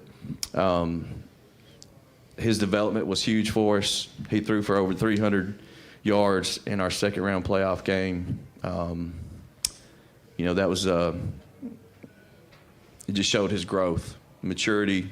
He handled everything like a pro. He's a great young man. So I think he's going to have a big year for us. So we're looking forward to his continued development this season. As far as Raleigh goes, obviously Raleigh is, one of the best players in this area. Regardless of classification, he's a playmaker. He's a competitor, guy that you want the ball in his hands. So it's great to have him back. The good thing about his injury and really our other ACL injuries, they happened early in the season. So it wasn't good last year, but this year they were able to rehab and get back. So Raleigh's been cleared for a couple months now. So he's back 100%, ready to roll, as are our other guys. So, having the combination of Raleigh and Ishmael together, I'm excited to see how that develops. Jonathan, you obviously came from a program where you had several years with a lot of success. You stepped into the Piedmont job. Obviously, you wanted it, but things started kind of slow. How long did it take you to really get a comfort level there? It was not during the season, because I believe that. It was one of those years, and I've had these before as a coach, where if it could go wrong, it went wrong, all across the board, not just with the injuries. But we had a lot of crazy things happen during the course of the season. It was just one of those years. I think if you coach long enough, you're going to have more than one of those. So, it just got to the point week to week, we didn't know what was going to happen next. You just kind of hold your breath and hang on. It's like a roller coaster. So, we did get a little bit more comfort maybe week 9 with what we were doing and our quarterback developing and things like that. But I think as far as being comfortable 100%, I would say probably March, April. I feel pretty good about where we're at. Feel pretty good about our off season, getting bigger and stronger. Feel good about the kids we have coming back, the kids we got in the program. So, I'm at that point now. So, I think a big thing too is when you come in a new situation, you don't know how kids are going to react when adversity hits. And obviously we had plenty of that last year. So we learned a lot about our kids, or I did during that time period. So be good for us moving forward. I got a question right here for Cale and Caleb. Coach just talked about it. You went through adversity last year that Piedmont hadn't seen in a while. You learn a lot about players, young men, 15, 16, 17, 18 years old. But what did y'all, now that y'all have had Coach Miller for one full year, what did y'all learn about Coach Miller over the last year? Well, I'd say that I learned that he never gave up through any type of adversity. He's always been a winning coach wherever he's gone. So we have the same expectations with him as we did with our previous coach. Like he said, there was a couple of challenges we faced, but he didn't back down from them. We went head first into the challenges and we solved them. And this year we're going to be better than ever and we're going to hit the ground running. To follow up on that, now that he has been here a year, is anything you see different in Coach from last year? I know he's been coaching for a while, but have you seen anything different over the last few months than you did when he first got there? Well, over the last few months, I've realized that he's gotten a lot less quiet. When you come to, it's like a kid coming to a new school. You're really quiet. You don't know anyone. But now that he knows everyone, he's a lot more comfortable with us. stuff like that. Just the way he pushes us in the weight room, pushes us on our practices on 7-on-7 and stuff, just shows us that he's ready to win, and we're ready to win and hit this year going. So, Caleb, you mean he's not as quiet as he was? We always thought he was one of the quietest coaches we got here in the county. You never know what he's thinking. That's when it's bad, when a coach is quiet like that. Question over here. I got a question, for Caleb and Kale. Now that y'all are both seniors, top of the ladder, does that put any additional pressure? Obviously, you start the season with, pressure, but now that y'all are both seniors, do you have more pressure on you with, the younger guys looking up to y'all and, leading the team? Well, as a senior, you always have those smaller guys looking up to you, but other than that, I don't really feel any more pressure because, I started last year.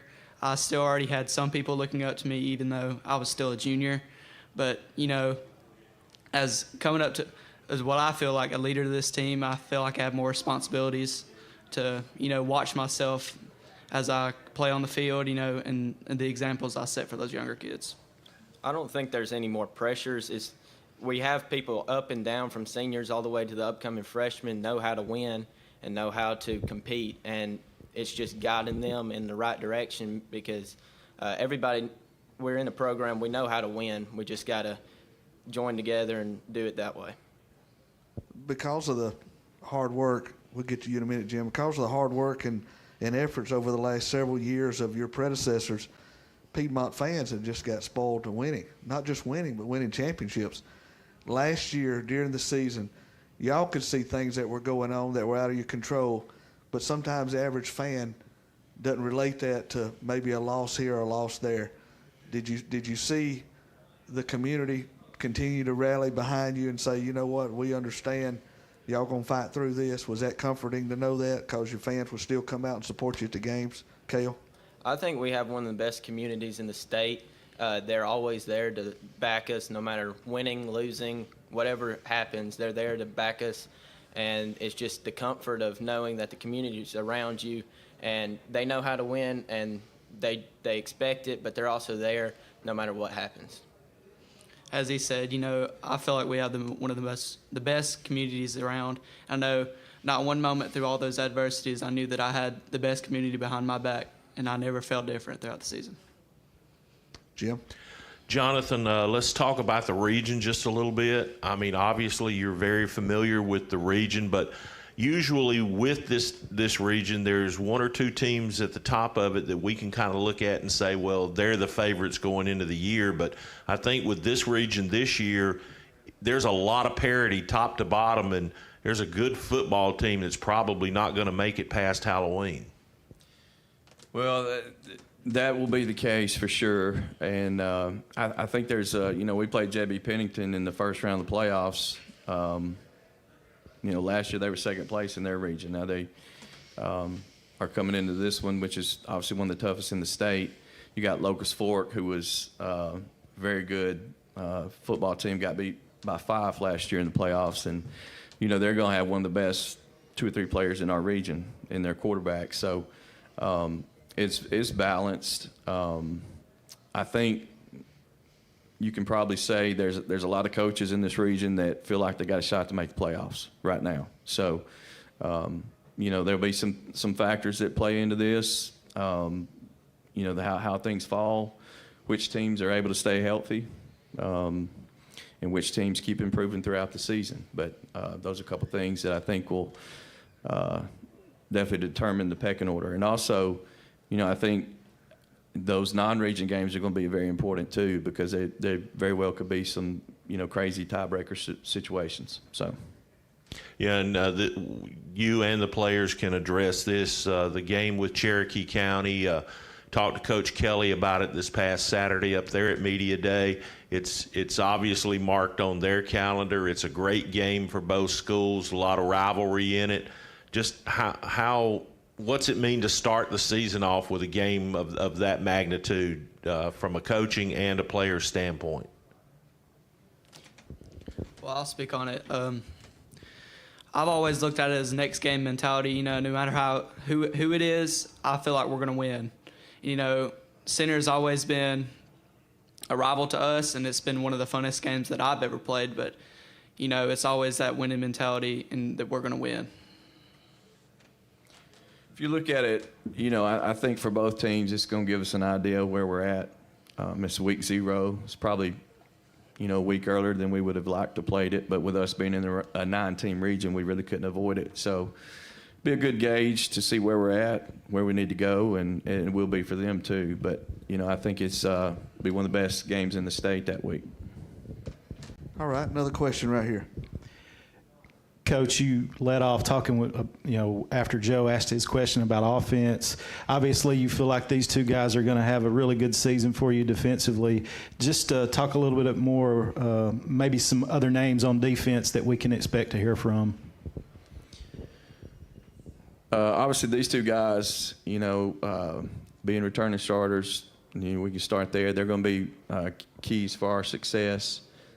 Guys that have a lot of experience, been there and done that, played a lot of football for us. So these two guys will have a big impact on our season defensively. We are replacing 6 guys on that side of the ball. So there's some areas where we need to, and some guys returning that need to play a little bit better too. So, you know, I think, you know, we got some guys. Demetrius Owen plays corner for us, has played a lot of football for us. Davion Stitz at the other corner has played a lot of football for us. Those are 2 guys that, you know, are going to have an impact on our season. Also, Brody Holmesley, we'll use him a little bit offensively and defensively too. He's a returning starter on that side. So, you know, those are some of the names. And it may be a situation to where, you know, our offense has to carry us just a little bit early in the season until we kind of get our footing on the defensive side of the ball. As we begin to wrap it up, looking back, I think Piedmont's first state championship was in 2009, I believe. So this will be 16 seasons later. So if there's been one constant in Calhoun County, it's been Piedmont football the last 16 years. And we don't expect anything less this coming year. We wish you all the best with the season. We wish you health, because after last year, you know, you could use some healthy players. But, Coach, good to have you and the players here again at Media Day. If you will, just give us your final thoughts on Piedmont football. Again, I'd like to thank everybody for being here today. Calhoun County Quarterback Club for putting this together. It's a very exciting time. We're looking forward to the season. You know, we kind of have a bad taste in our mouth, you know, from last year, and, you know, a lot of things that were not in our control, you know, didn't go our way. So hopefully the ball will bounce, you know, bounce our way more this year, because we've got a team that, you know, if we stay healthy and continue to get better as the season goes along, we can be dangerous, you know, if we can get the playoffs. Well, there you have it. We've heard from the Piedmont Bulldogs, and they will be the caboose of our 13 teams we've had here at the 2024 Calhoun County High School Football Media Day. On behalf of the Calhoun County Quarterback Club, we thank you for tuning in, and we will see you here again next year, the 4th Friday in July. We'll be back right here for the 7th annual Calhoun County Media Day. So long, everyone.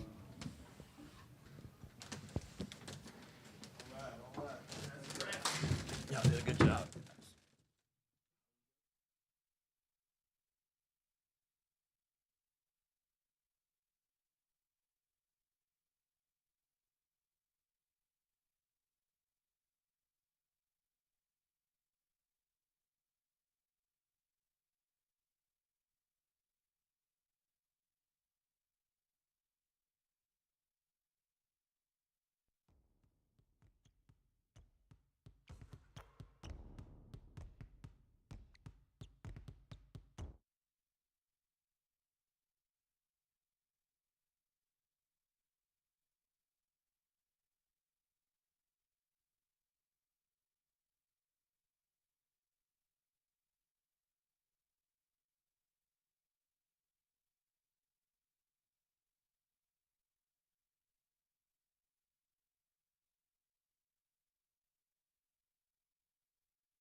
May not believe it, but it's true. The 2024 Team 1 Chevys are here. All 23-24 Silverado light duties have 2.9% financing for 72 months. The hottest new 24 Team 1 Chevy Blazer, 1.9% financing and no payments till April. And the #1 selling family vehicle, the Equinox.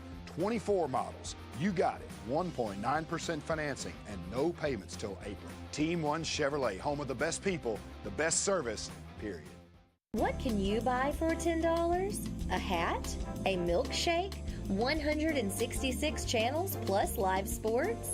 That's right, for only $10 you can get 166 channels of classic TV shows and movies, including the latest news update from all around the world and local sports. Just simply go to 24ctn.com and click download, and then for only $10 you can have access to the best TV available.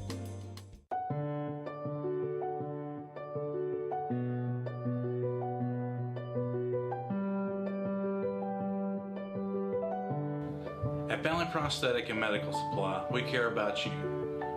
We offer custom prosthetics, orthotics, diabetic shoes, and durable medical supplies. We're located here in Alexandria, Alabama, where it's a country feel but professional care. Come see us today. I'm Alan Parnell with Parnell Insurance Agency. We've been here in Oxford and Alabama, Tallapoosa, Georgia since 1990. With Auto Owners Insurance, we're able to give customers competitive pricing along with excellent coverages. Parnell Insurance can handle all of your personal, commercial, and life insurance needs. We have a very experienced staff, both personal and commercial. All together, we've got about 125 years experience. Come see what our insurance agency can do for you in Oxford, Alabama, and Tallapoosa, Georgia. Auto Owners Insurance. Those numbers, but it's really satisfying, and I can feel good about my family's future. Open a CD at Family Savings Credit Union and get your best rate no matter the term. Family Savings Credit Union, your best financial friend.